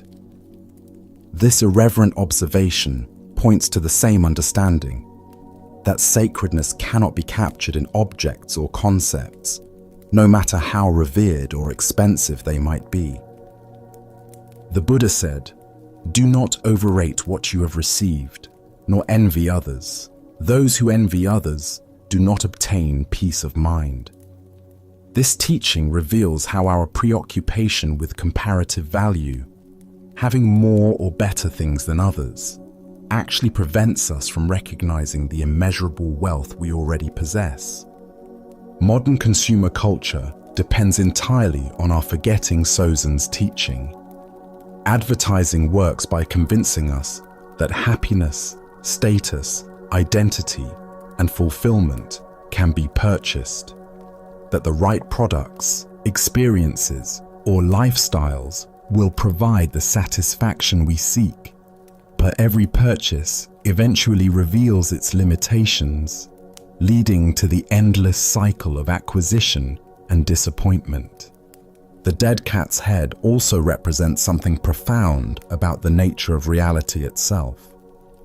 From the perspective of ultimate truth, all phenomena, including our most cherished possessions and achievements, are as temporary and insubstantial as that decomposing head. Our attachment to things as if they were permanent and truly valuable creates suffering when their inevitable impermanence becomes apparent. Yet this recognition of universal impermanence doesn't lead to nihilism, but rather to appreciation. When we understand that nothing can be permanently owned or controlled, we become capable of enjoying things without grasping them. The sunset is more beautiful when we don't try to capture it in photographs. The conversation is more meaningful when we don't record it for later. And life itself is more precious when we don't pretend it will last forever. In Zen aesthetics, there is a concept called wabi-sabi, finding beauty in imperfection, impermanence, and incompleteness. The dead cat's head embodies this aesthetic perfectly. It cannot be improved, preserved, or made more valuable through any human effort. Its worth lies precisely in its complete acceptance of what it is without pretense or potential for enhancement. Tonight, as you take inventory of your possessions, achievements, and aspirations, can you identify what in your life is truly priceless? What experiences, relationships, or simple realities exist beyond the realm of economic calculation? Perhaps you'll discover that you've been carrying immeasurable treasure all along without recognizing its value because no one ever taught you how to name its price. As the Buddha taught, better than ruling the whole world, better than going to heaven, better than lordship over all the worlds is the first step on the path to enlightenment. This first step begins with recognizing that what we seek cannot be purchased but only awakened to, like discovering that the head of a dead cat has been priceless all along. Our next story speaks to the wisdom of understanding the difference between outer silence and inner quietude. This is the tale of 4 students learning to be silent. In a mountain monastery in ancient Japan, where cherry blossoms drifted like snow through temple gardens, and the sound of meditation bells marked the gentle passage of days, 4 young students of the Tendai school devoted themselves to intensive spiritual practice. Long before Zen Buddhism had fully established itself in Japan, these sincere practitioners followed the traditional meditation methods of their lineage, seeking enlightenment through disciplined study and contemplative exercises. The 4 students had developed a close friendship through their shared dedication to the spiritual path. They spent their days studying sacred texts, practicing sitting meditation, and engaging in philosophical discussions about the nature of mind and reality. Their bond was strengthened by mutual respect for each other's sincerity and progress in understanding the Dharma. One autumn morning, as golden leaves swirled around the monastery courtyard and the air carried the crisp promise of winter's approach, the 4 friends made a significant decision together. They would undertake a 7-day period of complete silence as an intensive meditation retreat. This practice, they believed, would deepen their contemplative abilities and accelerate their spiritual development. The commitment they made to each other was simple but profound. For 7 consecutive days and nights, none of them would speak a single word. They would communicate only through necessary gestures, maintain their regular meditation schedule, and observe how the absence of verbal expression affected the quality of their awareness and inner peace. The first day proceeded beautifully. All 4 students maintained their silence with apparent ease, moving through their daily routines of meditation, meals, and temple duties with serene mindfulness. The absence of conversation seemed to create a deeper quality of attention, allowing them to notice subtle sounds, sensations, and mental movements they typically missed during ordinary daily chatter.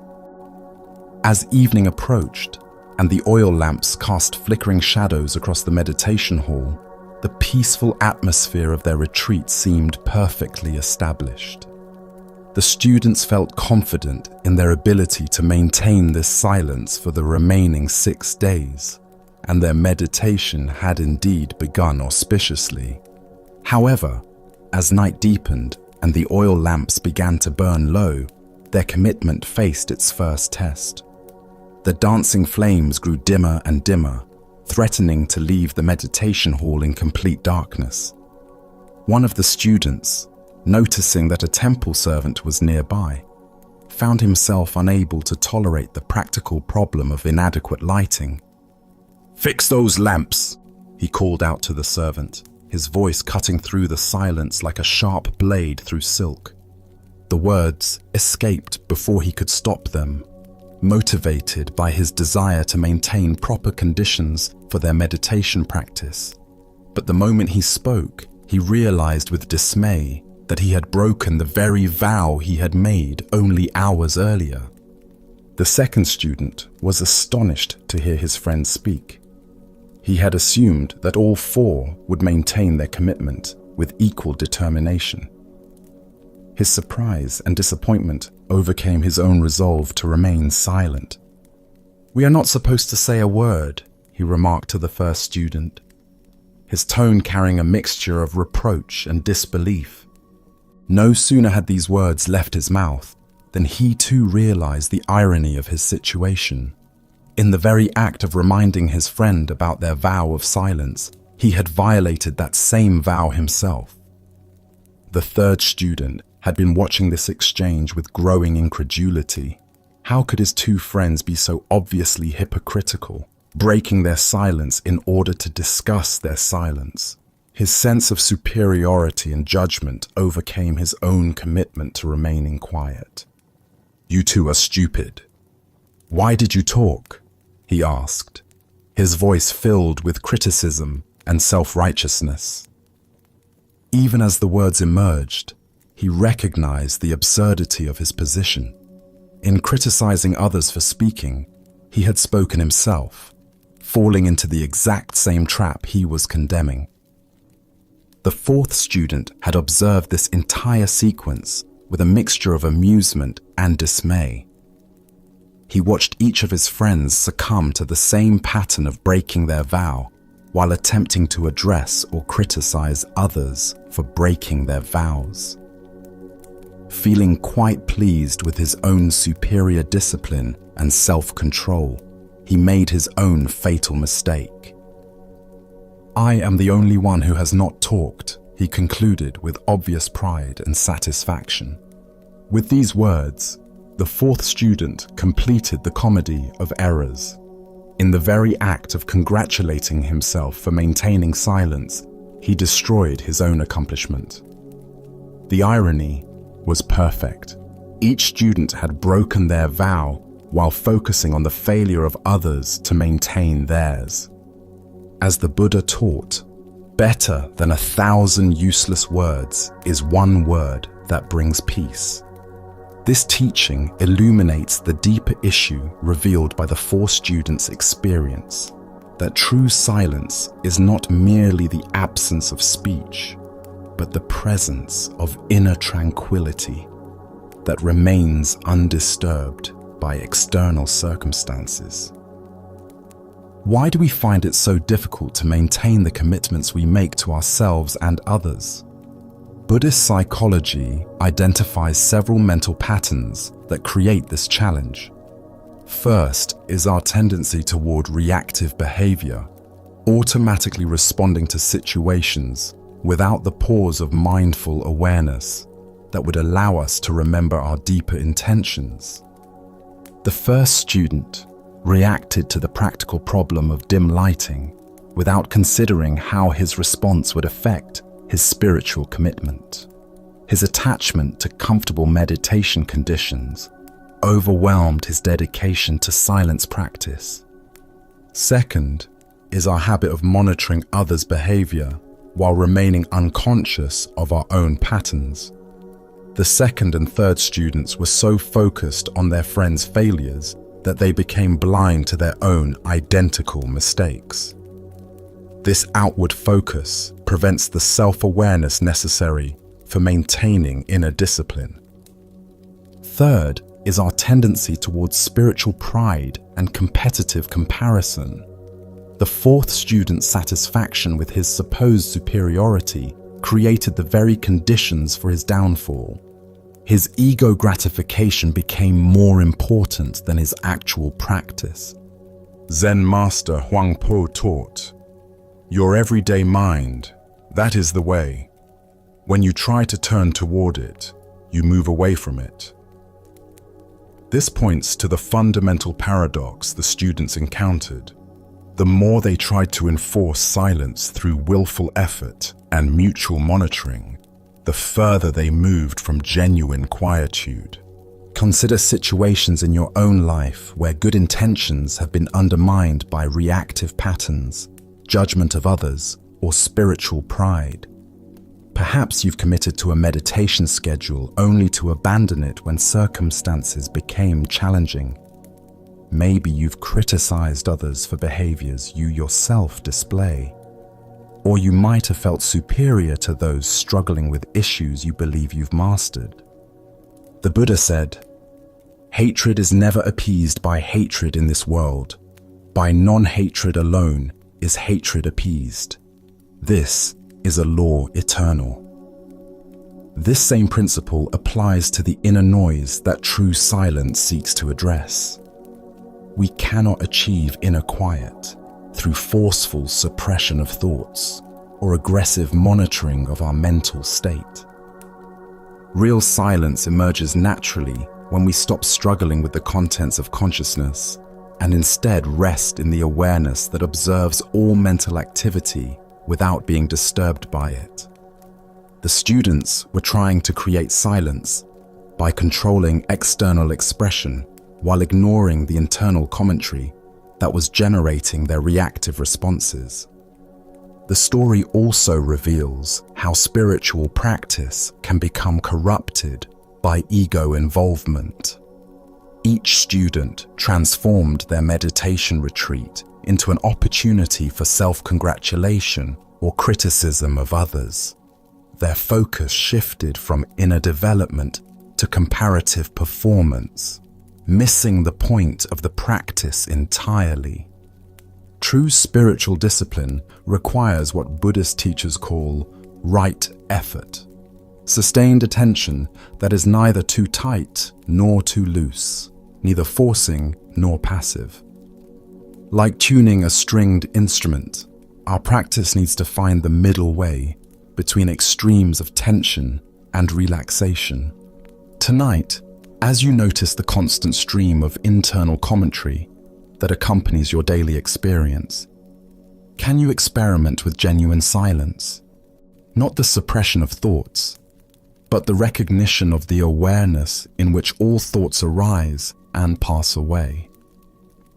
Perhaps you'll discover that this natural quietude has been available all along, requiring no effort to maintain and no words to defend. As the Buddha taught, silence is an empty space. Space is the home of the awakened mind. The four students eventually learned that true silence cannot be achieved through trying, but only through stopping the very effort that disturbs our natural peace. In this stopping, we discover the silence that was never broken and the peace that requires no protection.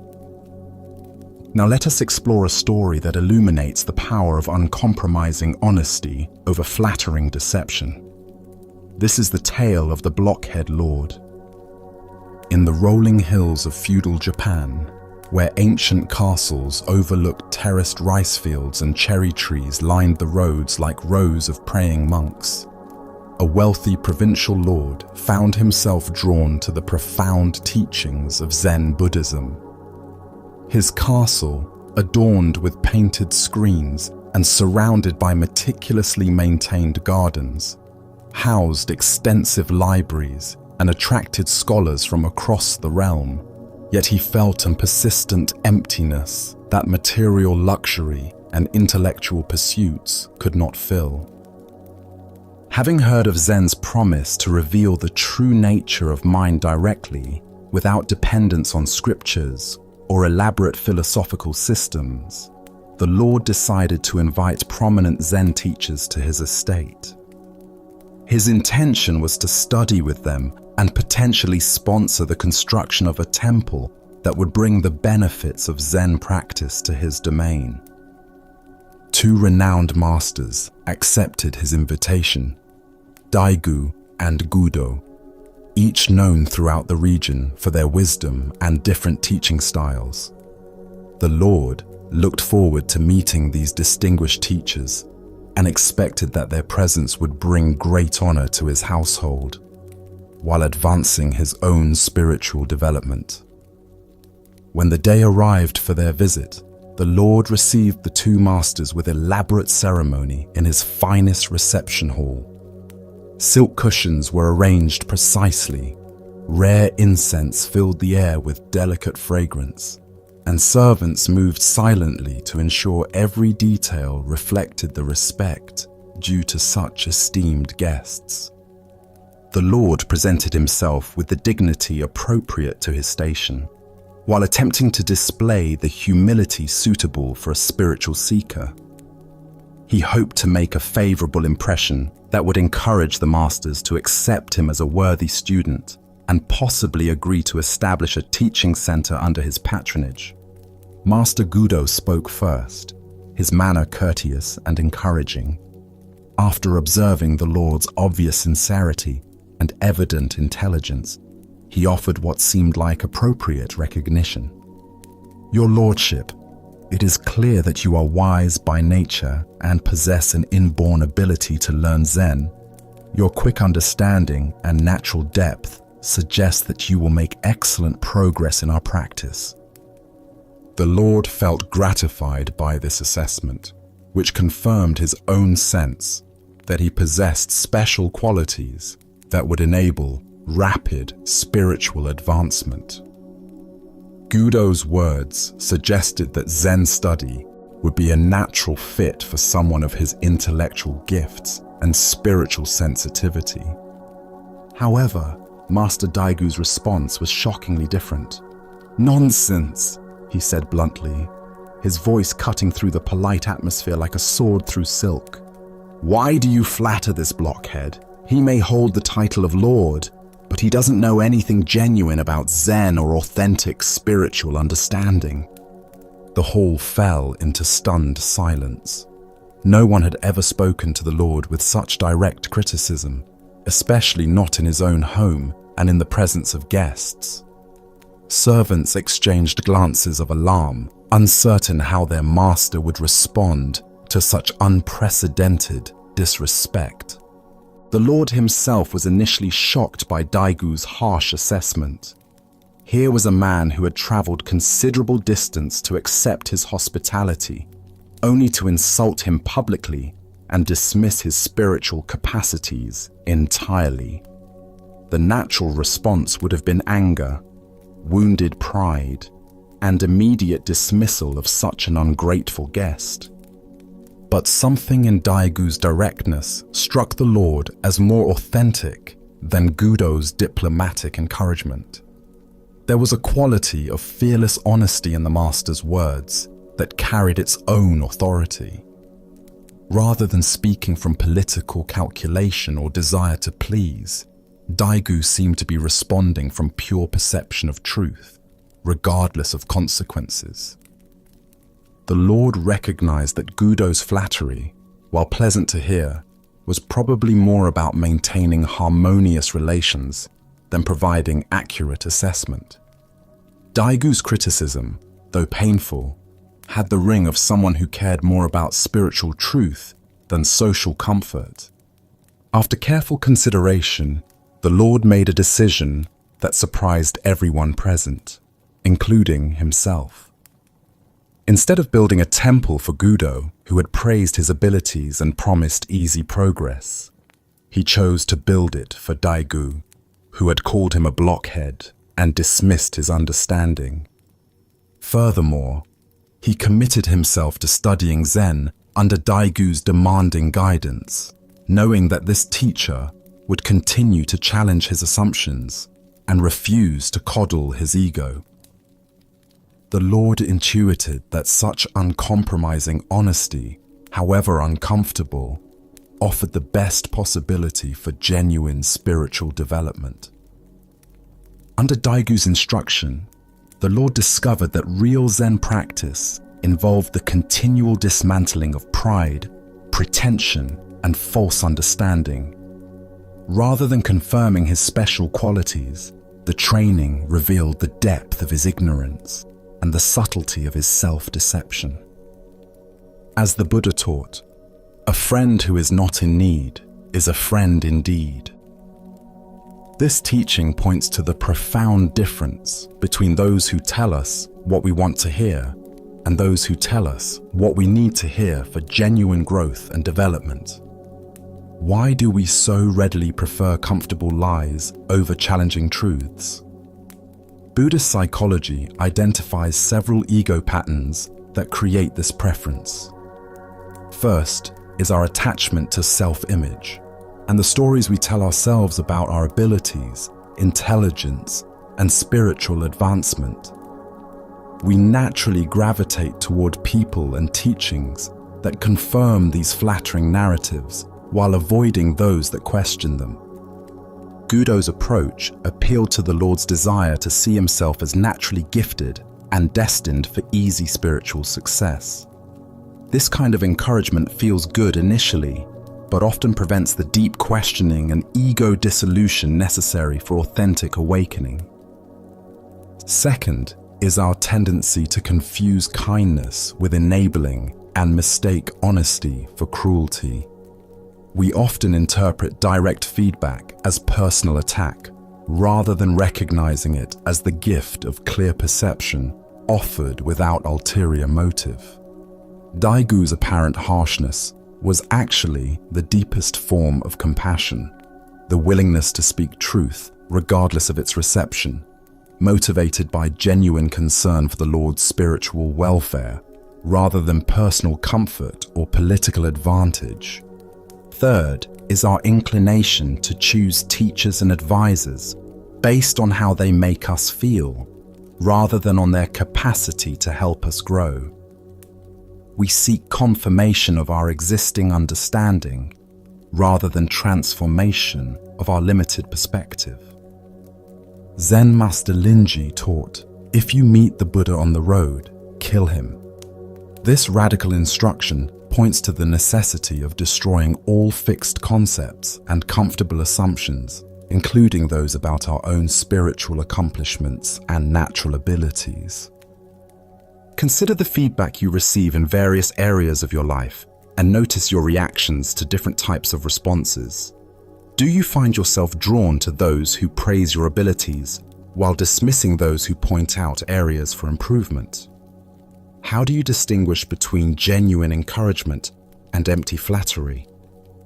The Buddha said, "Three things can be long hidden: the sun, the moon, and the truth."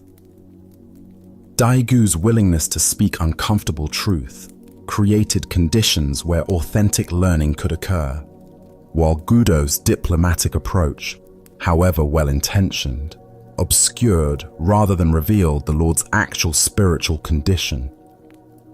The story also illuminates different approaches to spiritual authority and teaching. Some teachers focus primarily on building students' confidence and maintaining harmonious relationships. Others prioritize direct transmission of truth, regardless of its immediate reception. Both approaches have their place, but transformative growth often requires the willingness to have our comfortable assumptions challenged. Real spiritual friendship involves the courage to see each other clearly and speak honestly about what we observe. This requires both the wisdom to discern when such directness is helpful and the skill to deliver challenging feedback with underlying love rather than judgment. Tonight, as you reflect on the various voices in your life offering guidance and feedback, can you distinguish between those who serve your ego and those who serve your awakening? What would it look like to actively seek out the kind of honest reflection that Daegu provided, even when it contradicts your preferred self-image? As the Buddha taught, hatred does not cease by hatred, but only by love. This is the eternal rule.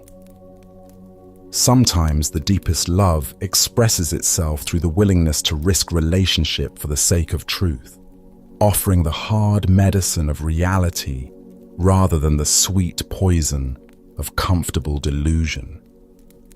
The next tale is about the profound power of silent example over direct confrontation in creating authentic transformation. This is the tale of Ryokan and his nephew. In the quiet mountains of Japan, where bamboo groves whispered ancient secrets and streams carried the songs of countless seasons to the sea, the Zen monk Ryokan devoted his entire existence to the study and practice of the Buddha's way. His life was one of profound simplicity, owning nothing but his robes, begging bowl, and the poems he composed during long walks through forest paths where dewdrops caught morning light like suspended prayers. Ryokan had renounced all worldly concerns to pursue enlightenment, leaving behind family responsibilities and the management of his hereditary estate to focus completely on spiritual development. Years passed in peaceful solitude, marked only by the changing seasons and the deepening of his understanding through meditation and contemplation. One day, disturbing news reached Ryokan at his remote mountain hermitage. His nephew, who had assumed responsibility for managing the family property and estate in Ryokan's absence, was squandering the inheritance through reckless behavior. Despite repeated warnings and entreaties from concerned relatives, the young man was spending enormous sums on a courtesan, neglecting his duties, and allowing the family's carefully accumulated wealth to dissipate rapidly. The situation had become critical. Generations of careful stewardship were being undone by one person's self-indulgent choices. The family property, which supported not only the nephew but also various dependents and community obligations, was in serious danger of being lost entirely. Feeling desperate about this deteriorating situation, the relatives turned to Ryokan as their last hope. Perhaps the respected monk's moral authority and family connection could influence the nephew where other interventions had failed. They pleaded with Ryokan to travel to the young man's residence and use his spiritual influence to reform this destructive behavior. The request placed Ryokan in a difficult position. His spiritual practice emphasized non-interference and acceptance of what is, yet his family loyalty and compassion for all involved, including the nephew himself, suggested some response was appropriate. After careful consideration, he agreed to make the journey. The trip required Ryokan to travel a considerable distance from his mountain retreat to the town where his nephew lived. He had not seen the young man for many years, and their reunion carried the weight of changed circumstances and unspoken expectations. When Ryokan arrived at his nephew's residence, the young man seemed genuinely pleased to see his uncle again. Despite his recent troubles, he maintained enough respect for family connections to welcome Ryokan warmly and invite him to stay overnight. The nephew appeared to sense nothing of the ulterior purpose behind this unexpected visit. Throughout the evening, relatives and neighbors waited for Ryokan to address the pressing issue that had brought him such a long way. They expected lectures about responsibility, warnings about the consequences of continued excess, or appeals to family honor and duty.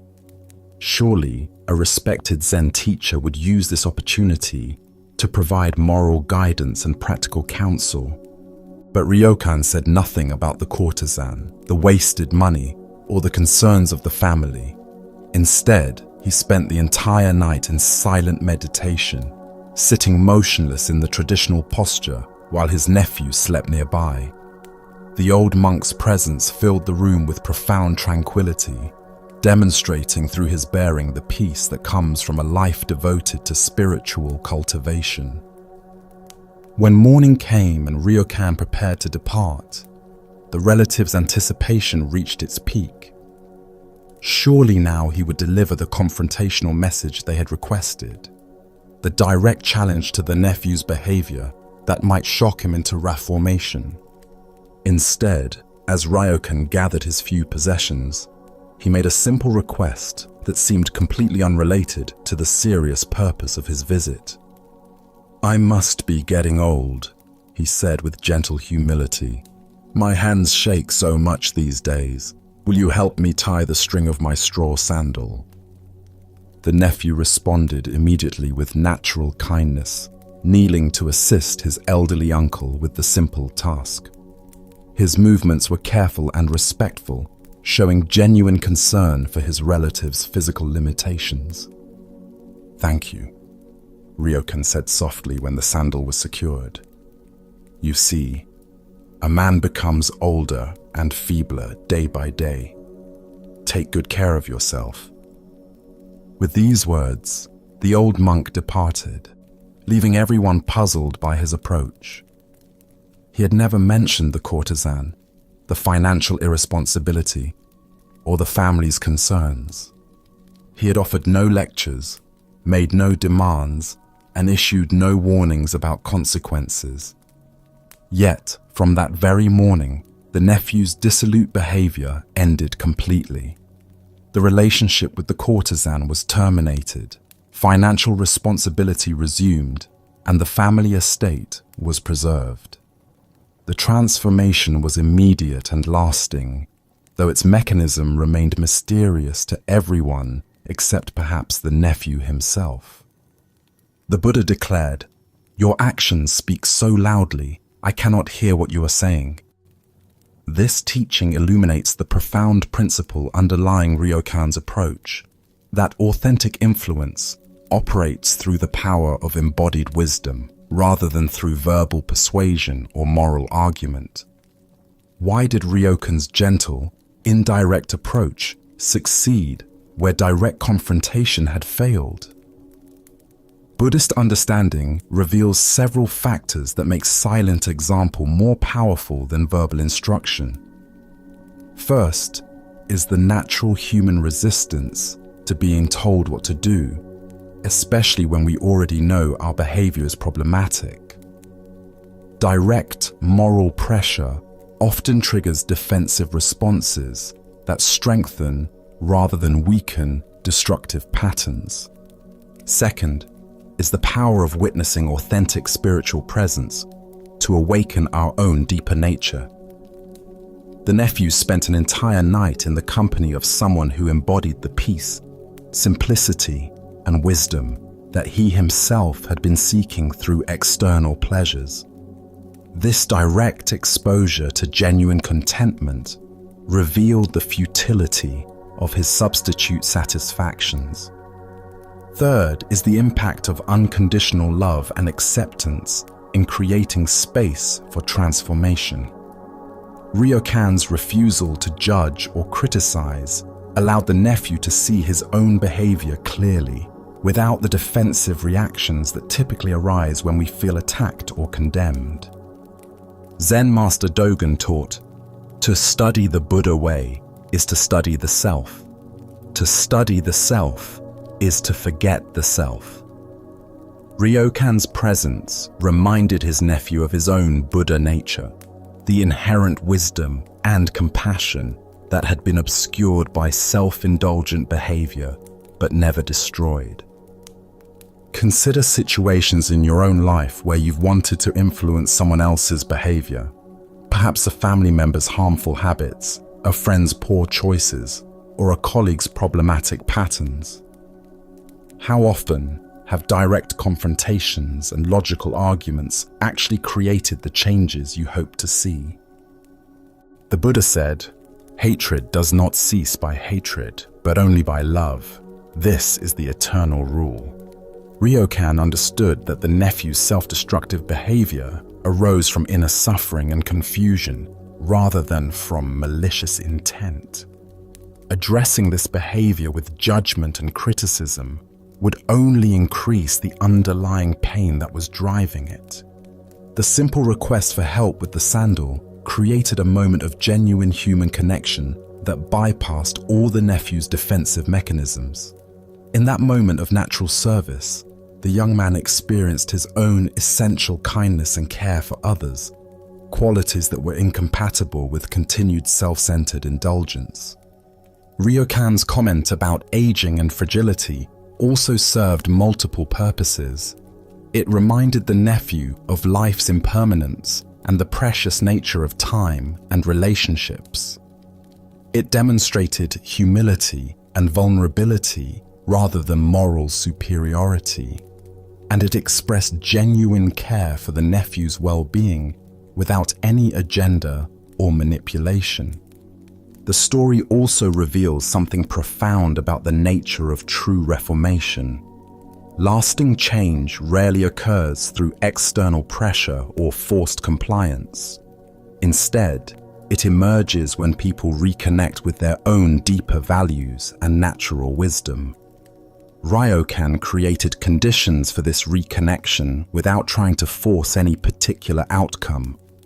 Tonight, as you consider relationships where you'd like to see positive changes, can you experiment with Ryokan's approach of embodying the qualities you hope to encourage, rather than demanding them through argument or pressure? What would it look like to trust that the same Buddha nature you're trying to awaken in others is also working in you? As the Buddha taught, if you light a lamp for somebody, it will also brighten your path.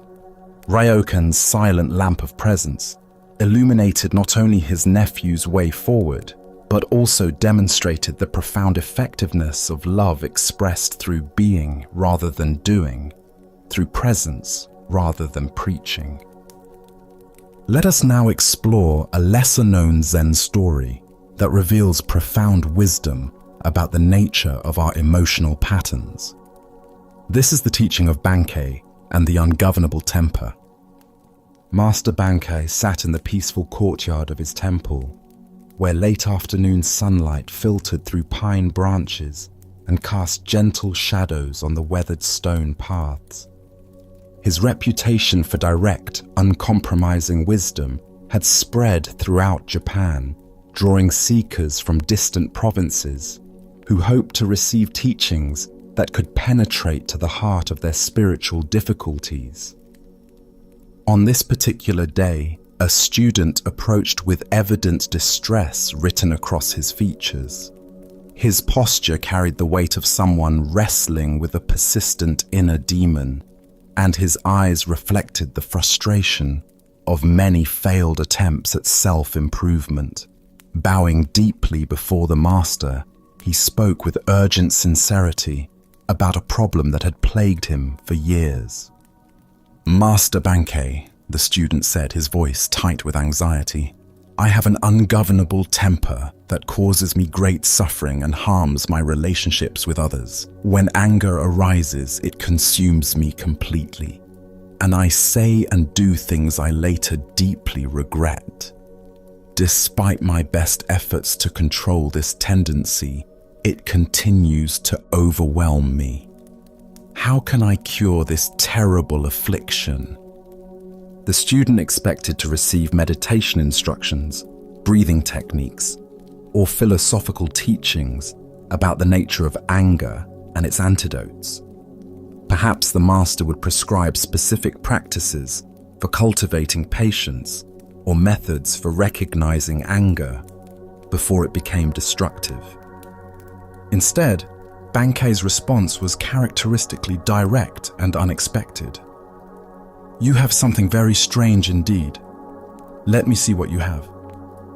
The student was puzzled by this request. He had described his temper as a persistent psychological pattern, not as a physical object that could be displayed upon request. "Master," he replied hesitantly, "just now I cannot show it to you." Bankei pressed further with apparent curiosity. "When can you show it to me?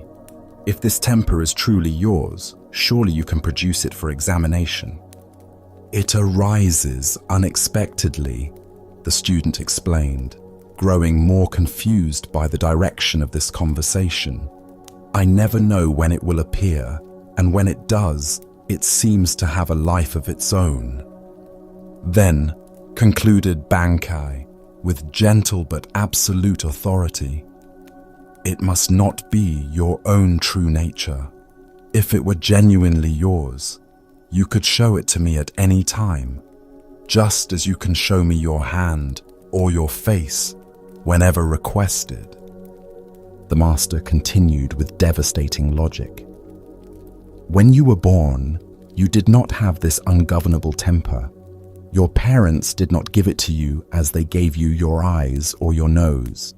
It is not an inherent part of your being, but rather something you have learned to identify with so completely that you mistake it for yourself."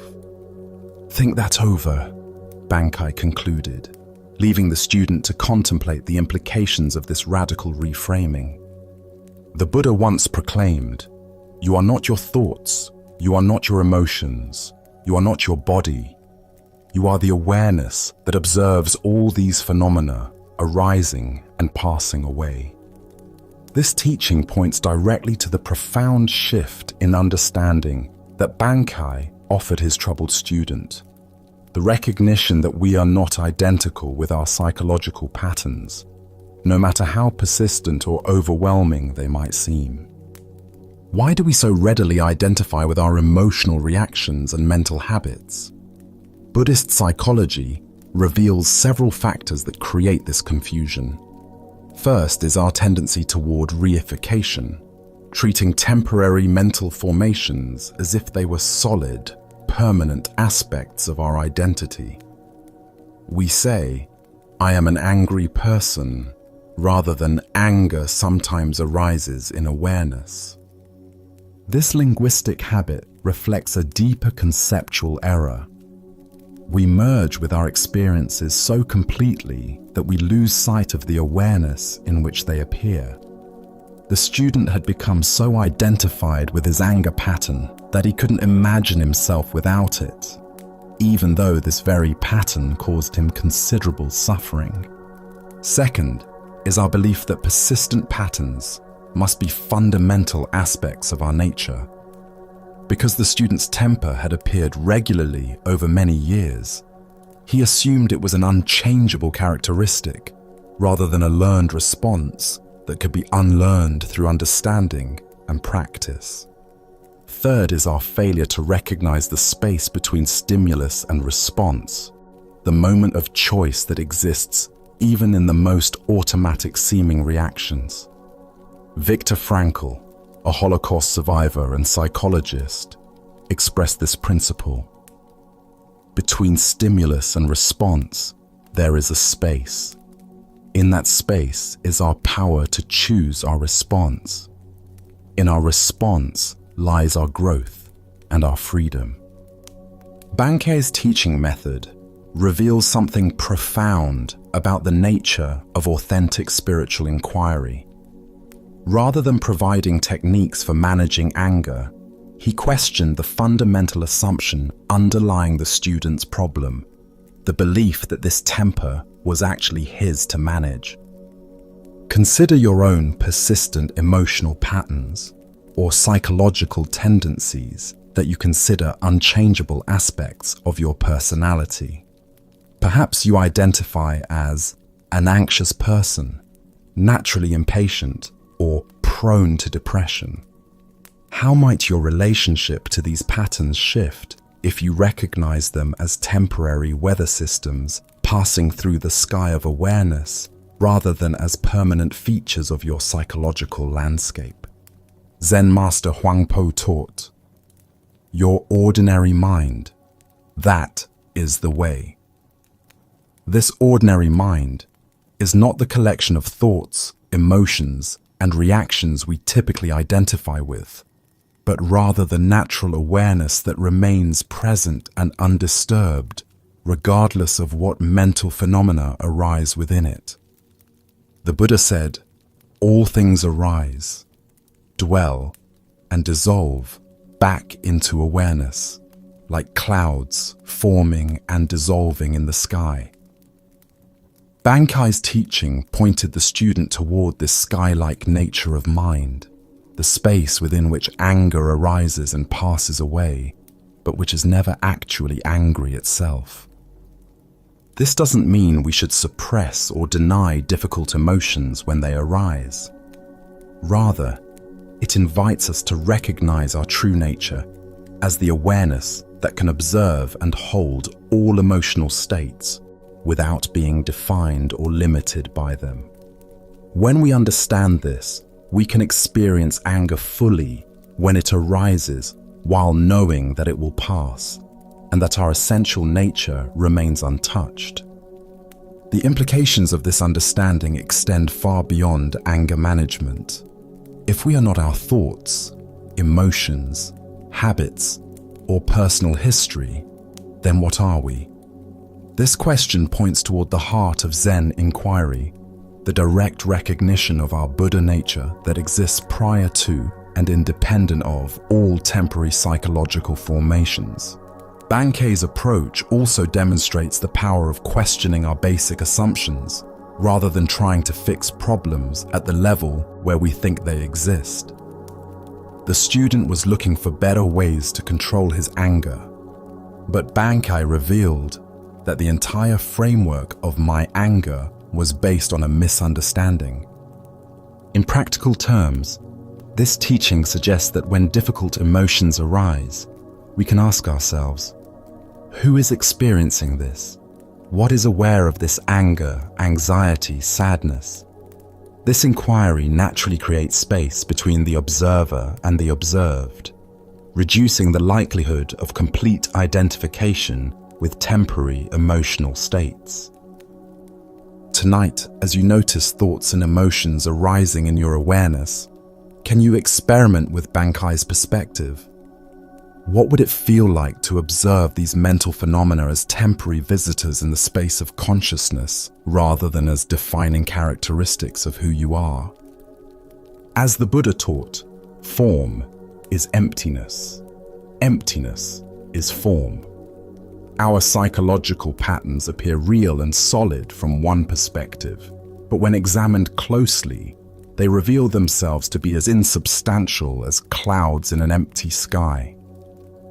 In recognizing this emptiness, we discover the freedom that was always present, but temporarily obscured by our identification with what arises and passes away in awareness. Now let us journey to a remote temple where a simple question about reality reveals the confusion between inner and outer worlds. This is the story of Hogan and the stone mind. Master Hogan lived in profound solitude in a small country temple where the only sounds were wind through bamboo groves and the distant calling of mountain birds. His days followed natural rhythms unmarked by the complexities of monastic politics or the distractions of urban temple life. In this quiet setting, his understanding had deepened through years of uninterrupted contemplation and direct engagement with the fundamental questions of existence.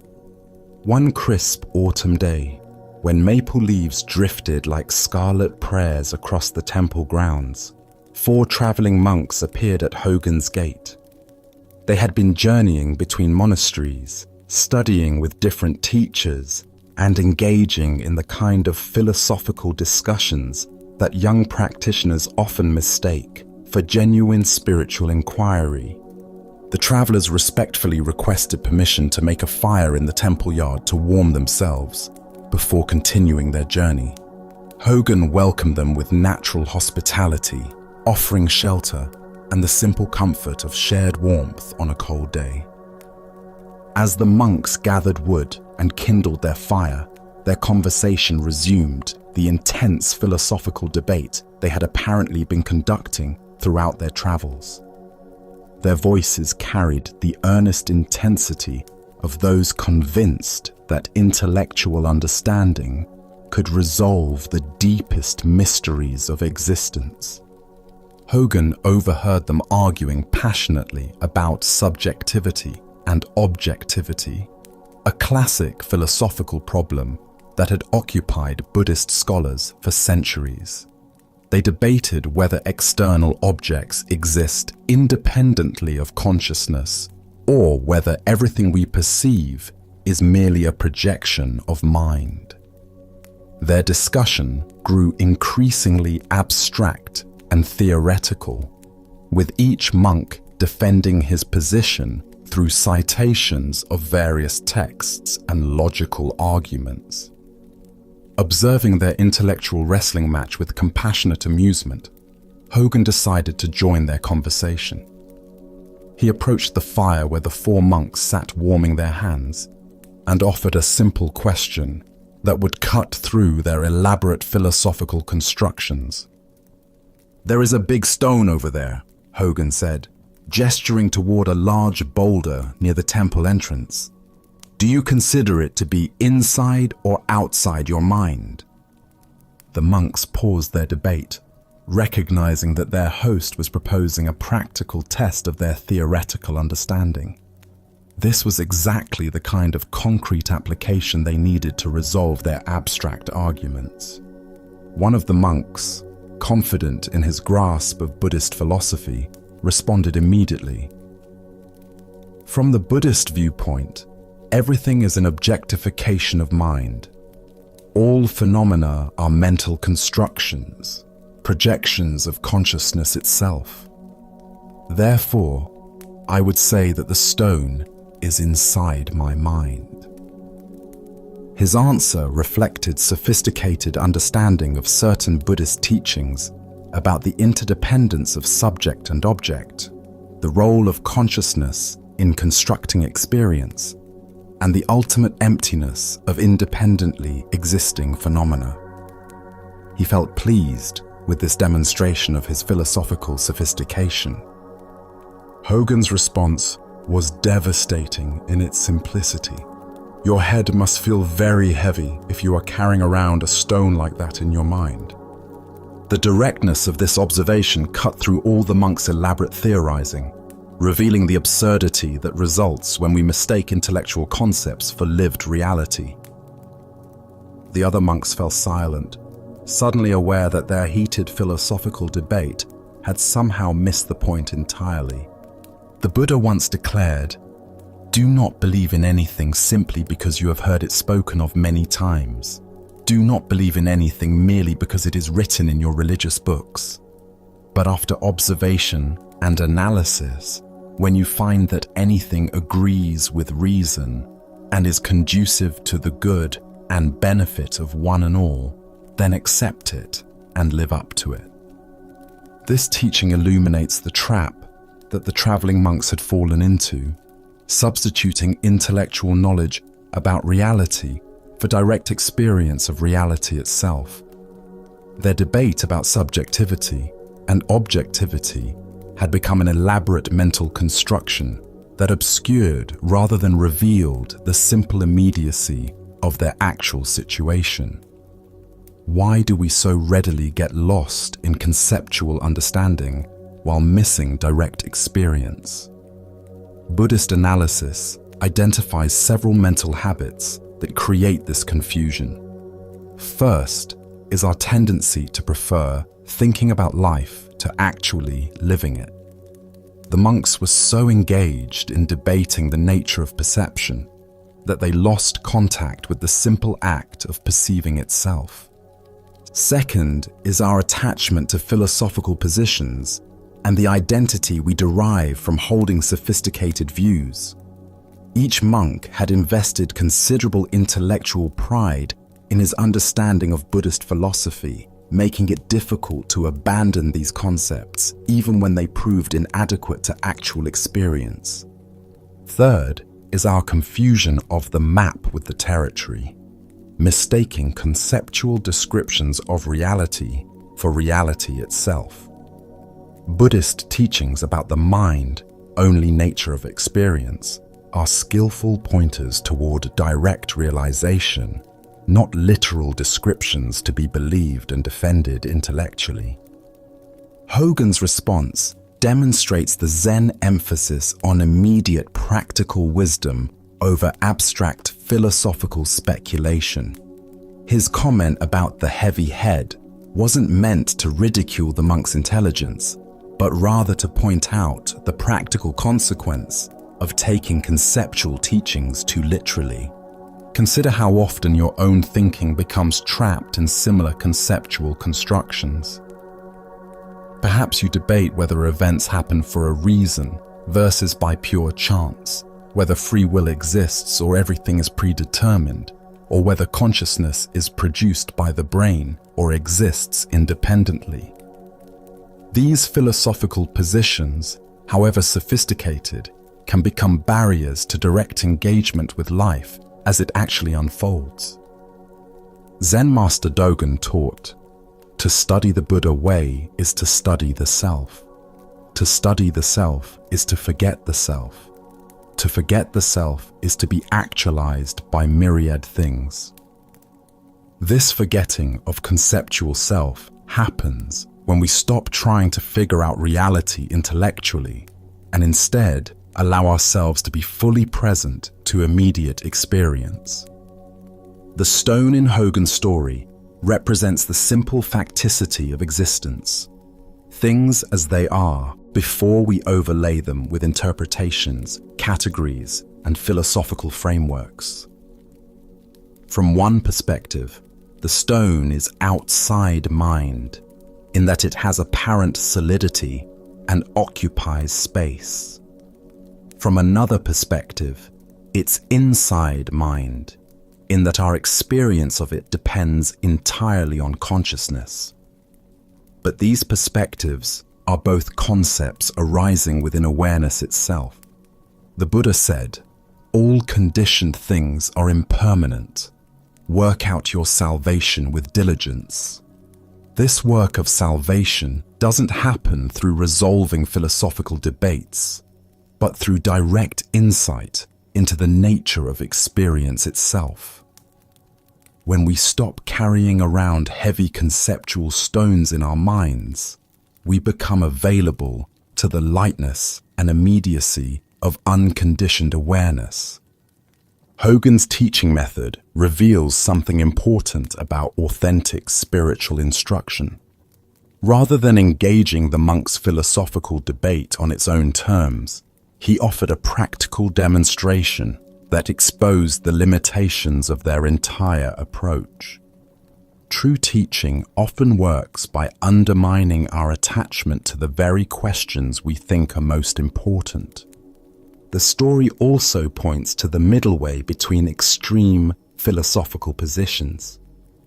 The stone is neither purely objective nor purely subjective, but rather appears within the dynamic interaction of awareness and phenomena that transcends both categories.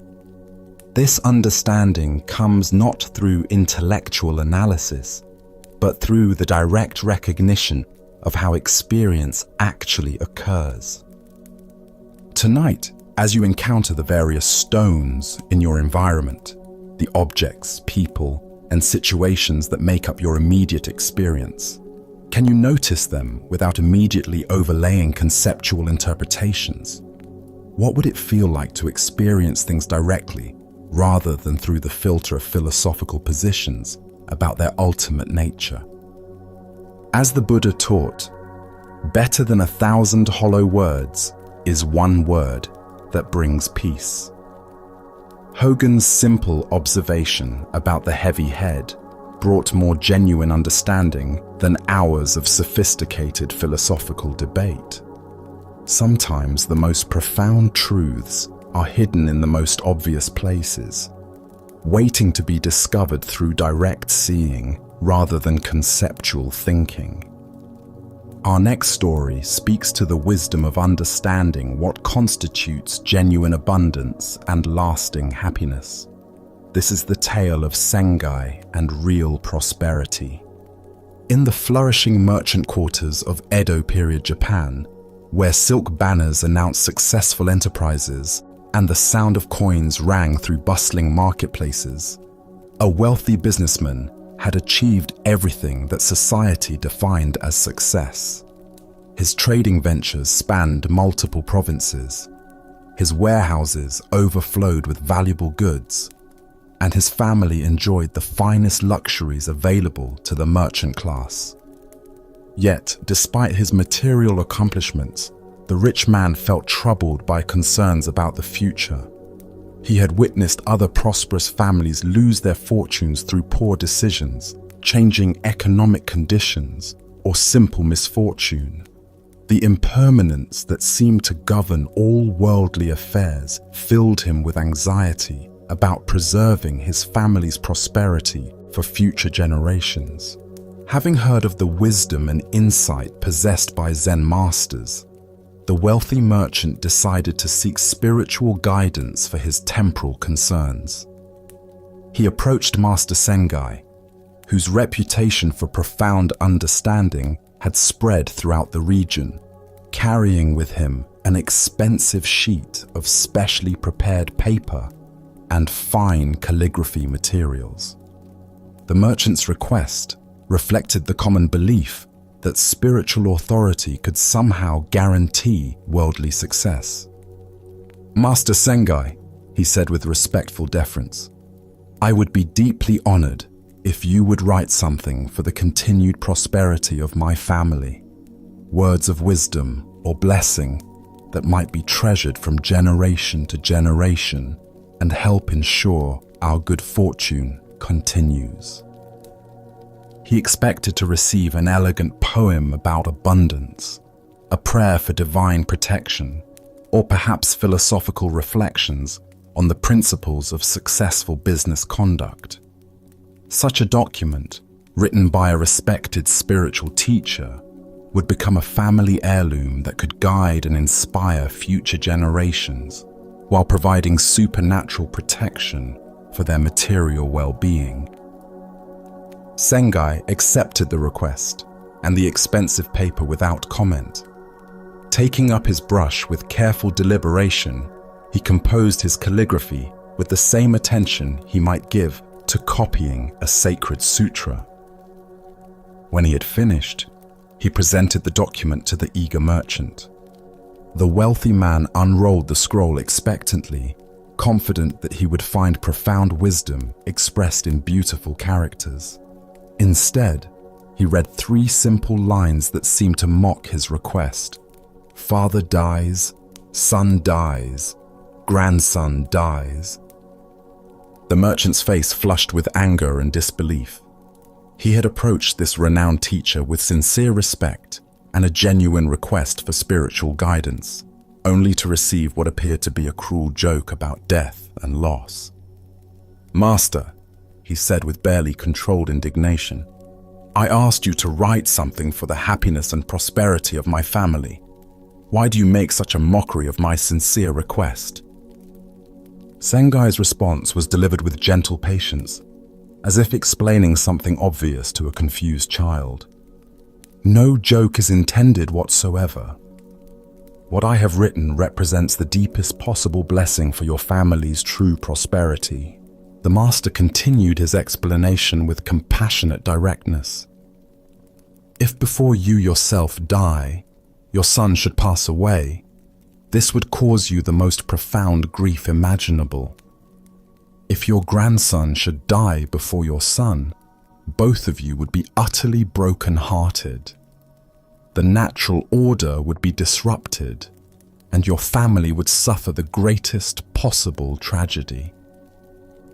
But if your family, generation after generation, passes away in the order I have written, father dying before son, son before grandson, this follows the natural course of life itself. Each person lives a full span of years, experiences the joys and challenges appropriate to their time, and departs when their season is complete. I call this real prosperity. The wealthy man sat in stunned silence as the profound truth of Sengai's teaching penetrated his consciousness. He had been seeking magical protection against the fundamental laws of existence, hoping that spiritual intervention could somehow exempt his family from the universal conditions that govern all life. The Buddha proclaimed, "Of all footprints, that of the elephant is supreme. Similarly, of all meditative themes, that on death is supreme." This teaching points to the transformative power of acknowledging mortality rather than denying it, recognizing that our deepest peace comes not from avoiding death, but from understanding its place in the natural order. Why do we struggle so intensely against accepting the fundamental impermanence of all conditions? Buddhist psychology identifies several mental patterns that create this resistance. First is our deep-seated denial of mortality and the illusion that somehow we and our loved ones can escape the universal law of impermanence through wealth, status, spiritual practice, or medical intervention. The merchant's request reflected this denial. He wanted Sengai's spiritual authority to create a protective bubble around his family that would exempt them from the uncertainties and losses that affect everyone else. This magical thinking prevents us from finding peace within the actual conditions of existence. Second is our confusion of security with the accumulation and preservation of external things. We believe that gathering enough wealth, building strong enough institutions, or creating detailed enough plans will provide genuine security against life's uncertainties. But true security comes from learning to find peace within impermanence itself. Third is our tendency to measure prosperity through possession and control, rather than through appreciation and acceptance. The merchant defined family prosperity as the indefinite continuation and expansion of material success. But Sengai revealed prosperity as the natural unfolding of each life according to its proper timing. Zen Master Dogen taught, "Time is not separate from you, and as you are present, time does not go away." This teaching points to the profound shift in perspective that comes from accepting our place within time's flow rather than fighting against it. When we stop trying to control or stop time, we become available to the richness available within each moment. Consider your own relationship to the security and prosperity you hope to create for yourself and your loved ones. How much energy do you spend trying to guarantee outcomes that ultimately lie beyond human control? What fears about loss and impermanence drive your planning and accumulation? The Buddha said, "Thousands of candles can be lighted from a single candle. and the life of the candle will not be shortened. Happiness never decreases by being shared. This teaching reveals that true prosperity comes not from hoarding resources, but from participating in the natural flow of giving and receiving that characterizes all healthy life. Sengai's teaching about the proper order of death illuminates something profound about intergenerational wisdom and responsibility. Each generation's task is to live fully, contribute meaningfully, and then pass gracefully, making space for the next generation's opportunity to flourish. This natural succession is itself a form of prosperity, the continuation of life through appropriate change, rather than through desperate attempts at preservation. The story also reveals the difference between conventional and ultimate perspectives on family welfare.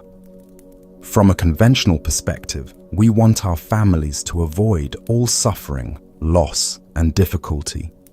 From an ultimate perspective, we understand that each person's deepest prosperity comes from learning to find peace within the full spectrum of human experience, including loss and mortality. Real prosperity includes the ability to grieve fully when loss occurs, to appreciate deeply while things are present, and to accept gracefully when it's time to let go. This emotional and spiritual maturity provides far greater security than any amount of material wealth or institutional protection. Tonight, as you reflect on your hopes and fears for yourself and your loved ones, can you distinguish between genuine caring and anxious attachment?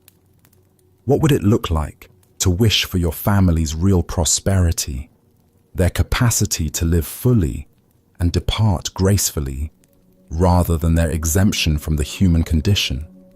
As the Buddha taught, better than living 100 years without seeing the impermanence of all things is one day of life seeing their impermanence. In accepting this impermanence, we discover the kind of prosperity that cannot be taken away by changing circumstances, the wealth of wisdom that grows through understanding rather than accumulation. Let us conclude our journey with a story that teaches about the profound simplicity that emerges when we stop clinging to complex concerns. This is the teaching of just going to sleep.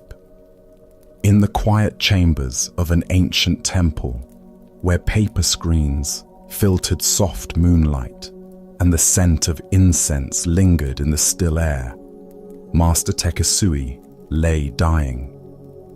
His body, worn by decades of rigorous practice and selfless teaching, was finally approaching the natural conclusion of its earthly journey.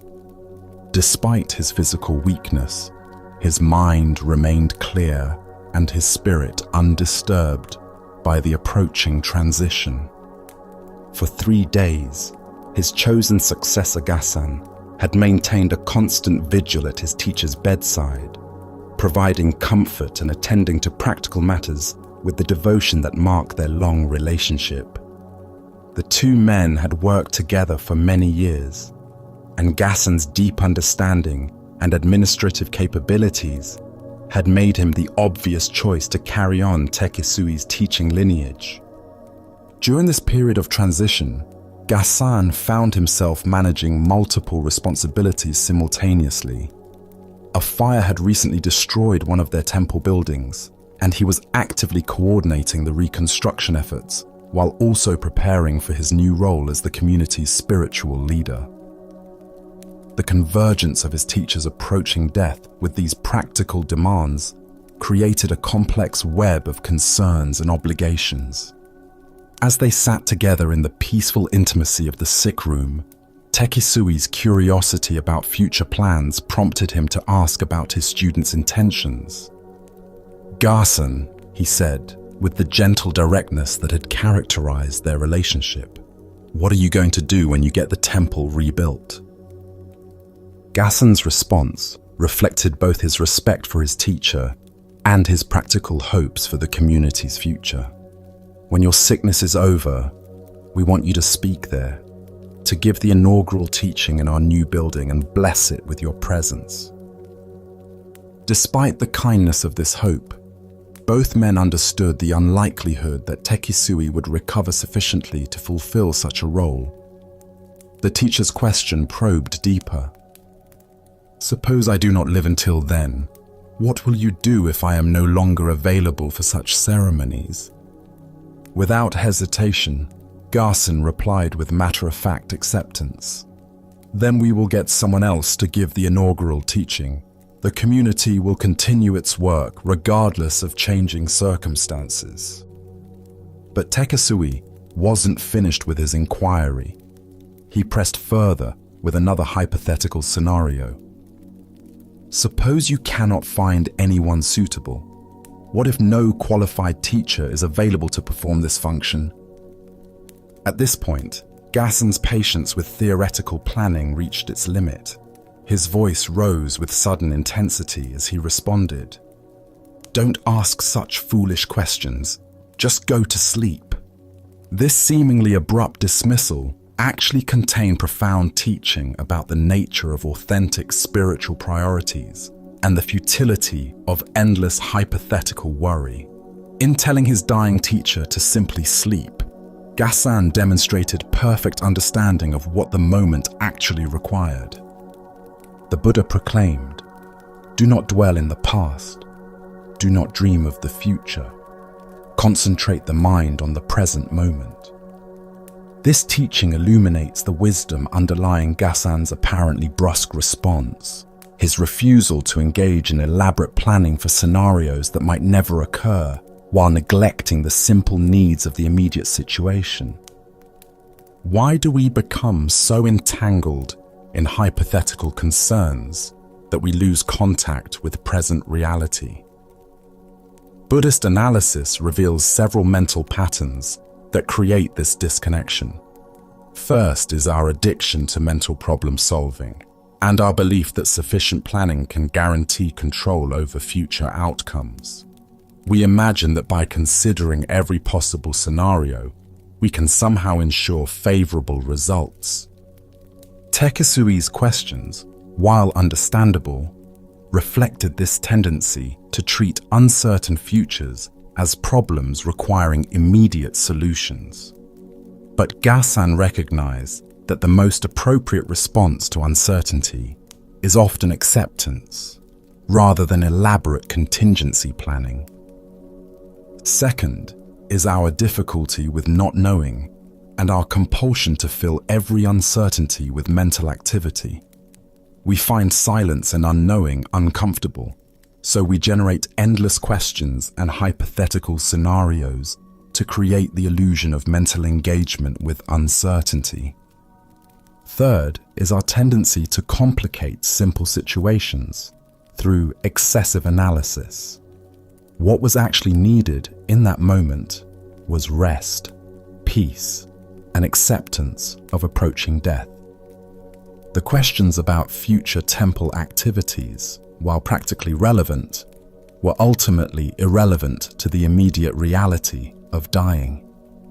Zen Master Yunmen taught, "Every day is a good day." This doesn't mean that every day is pleasant or easy, but rather that every day offers the opportunity for appropriate response to whatever conditions are actually present. Gassan's teaching demonstrated this principle perfectly.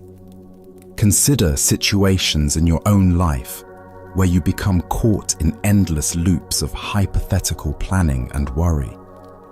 Perhaps you lie awake at night, imagining various scenarios for upcoming challenges, or spend hours discussing contingency plans for problems that may never materialize. How often does this mental activity actually improve your ability to respond skillfully when situations arise?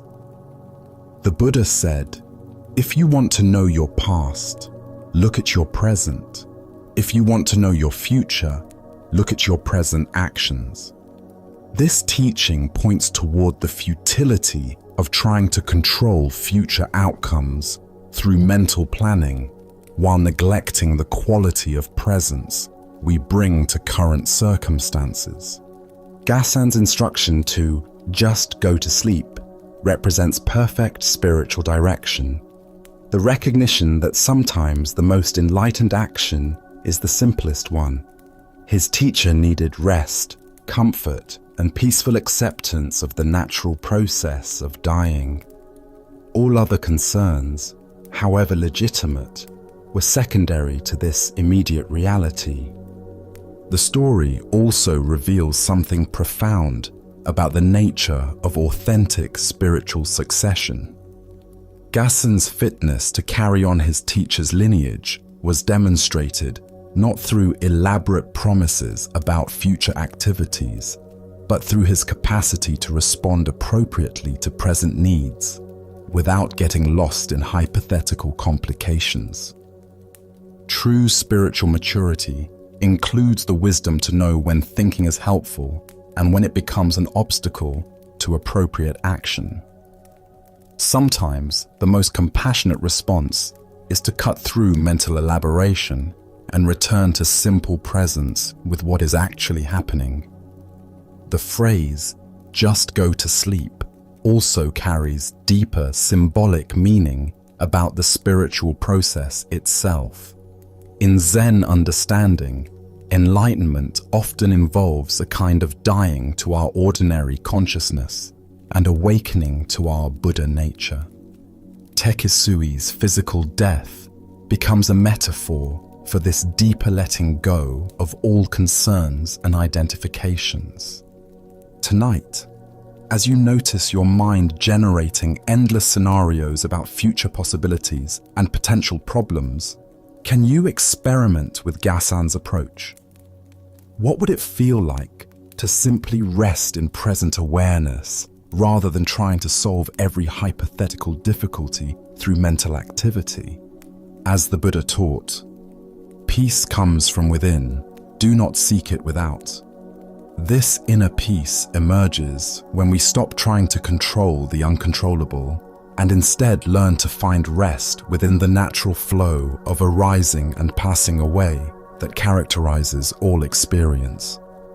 Sometimes the most profound wisdom is contained in the simplest instruction: just go to sleep. Tonight, as we complete our journey through these timeless teachings, can you feel how the peace you've been seeking has been quietly present all along? Can you sense that the wisdom contained in these ancient stories is not something distant to be acquired, but rather the very awareness that has been listening throughout our time together? As the Buddha taught, peace comes from within, do not seek it without. The profound rest you're experiencing now is not created by these stories, but simply revealed by them, like moonlight uncovering what was always there in the darkness. As we draw our exploration to a close, let us reflect on the profound journey we've shared through 16 remarkable tales, each offering its own unique doorway to understanding. The gates of paradise showed us that heaven and hell exist within our own reactions to life's circumstances. Arresting the Stone Buddha revealed how creative thinking can solve problems that conventional approaches cannot touch. The Soldiers of Humanity taught us about service that transcends national boundaries to embrace all beings. Gudo and the Emperor demonstrated that true wisdom often lies in honest acknowledgement of what we don't know. In the Hands of Destiny revealed how we can accept circumstances while still taking skillful action. The teaching on killing expanded our understanding of harm beyond the physical to include wasting time and teaching without realization. Kassan's sweat showed us the humility required for authentic spiritual authority. Buddha's Zen gave us a glimpse into enlightened perception that sees through all conventional distinctions. The most valuable thing in the world taught us that what cannot be priced is often most precious. learning to be silent revealed the difference between external quiet and true inner stillness. The blockhead Lord showed us the value of honest feedback over comfortable flattery. True reformation demonstrated how silent examples can transform others more powerfully than direct confrontation. Show me your temper helped us recognize that we are not identical with our emotional patterns. The stone mind revealed the confusion between intellectual concepts and direct experience. Real prosperity taught us what constitutes genuine abundance beyond material accumulation. And finally, Just Go to Sleep reminded us that sometimes the most profound wisdom is the simplest, to rest completely in what is.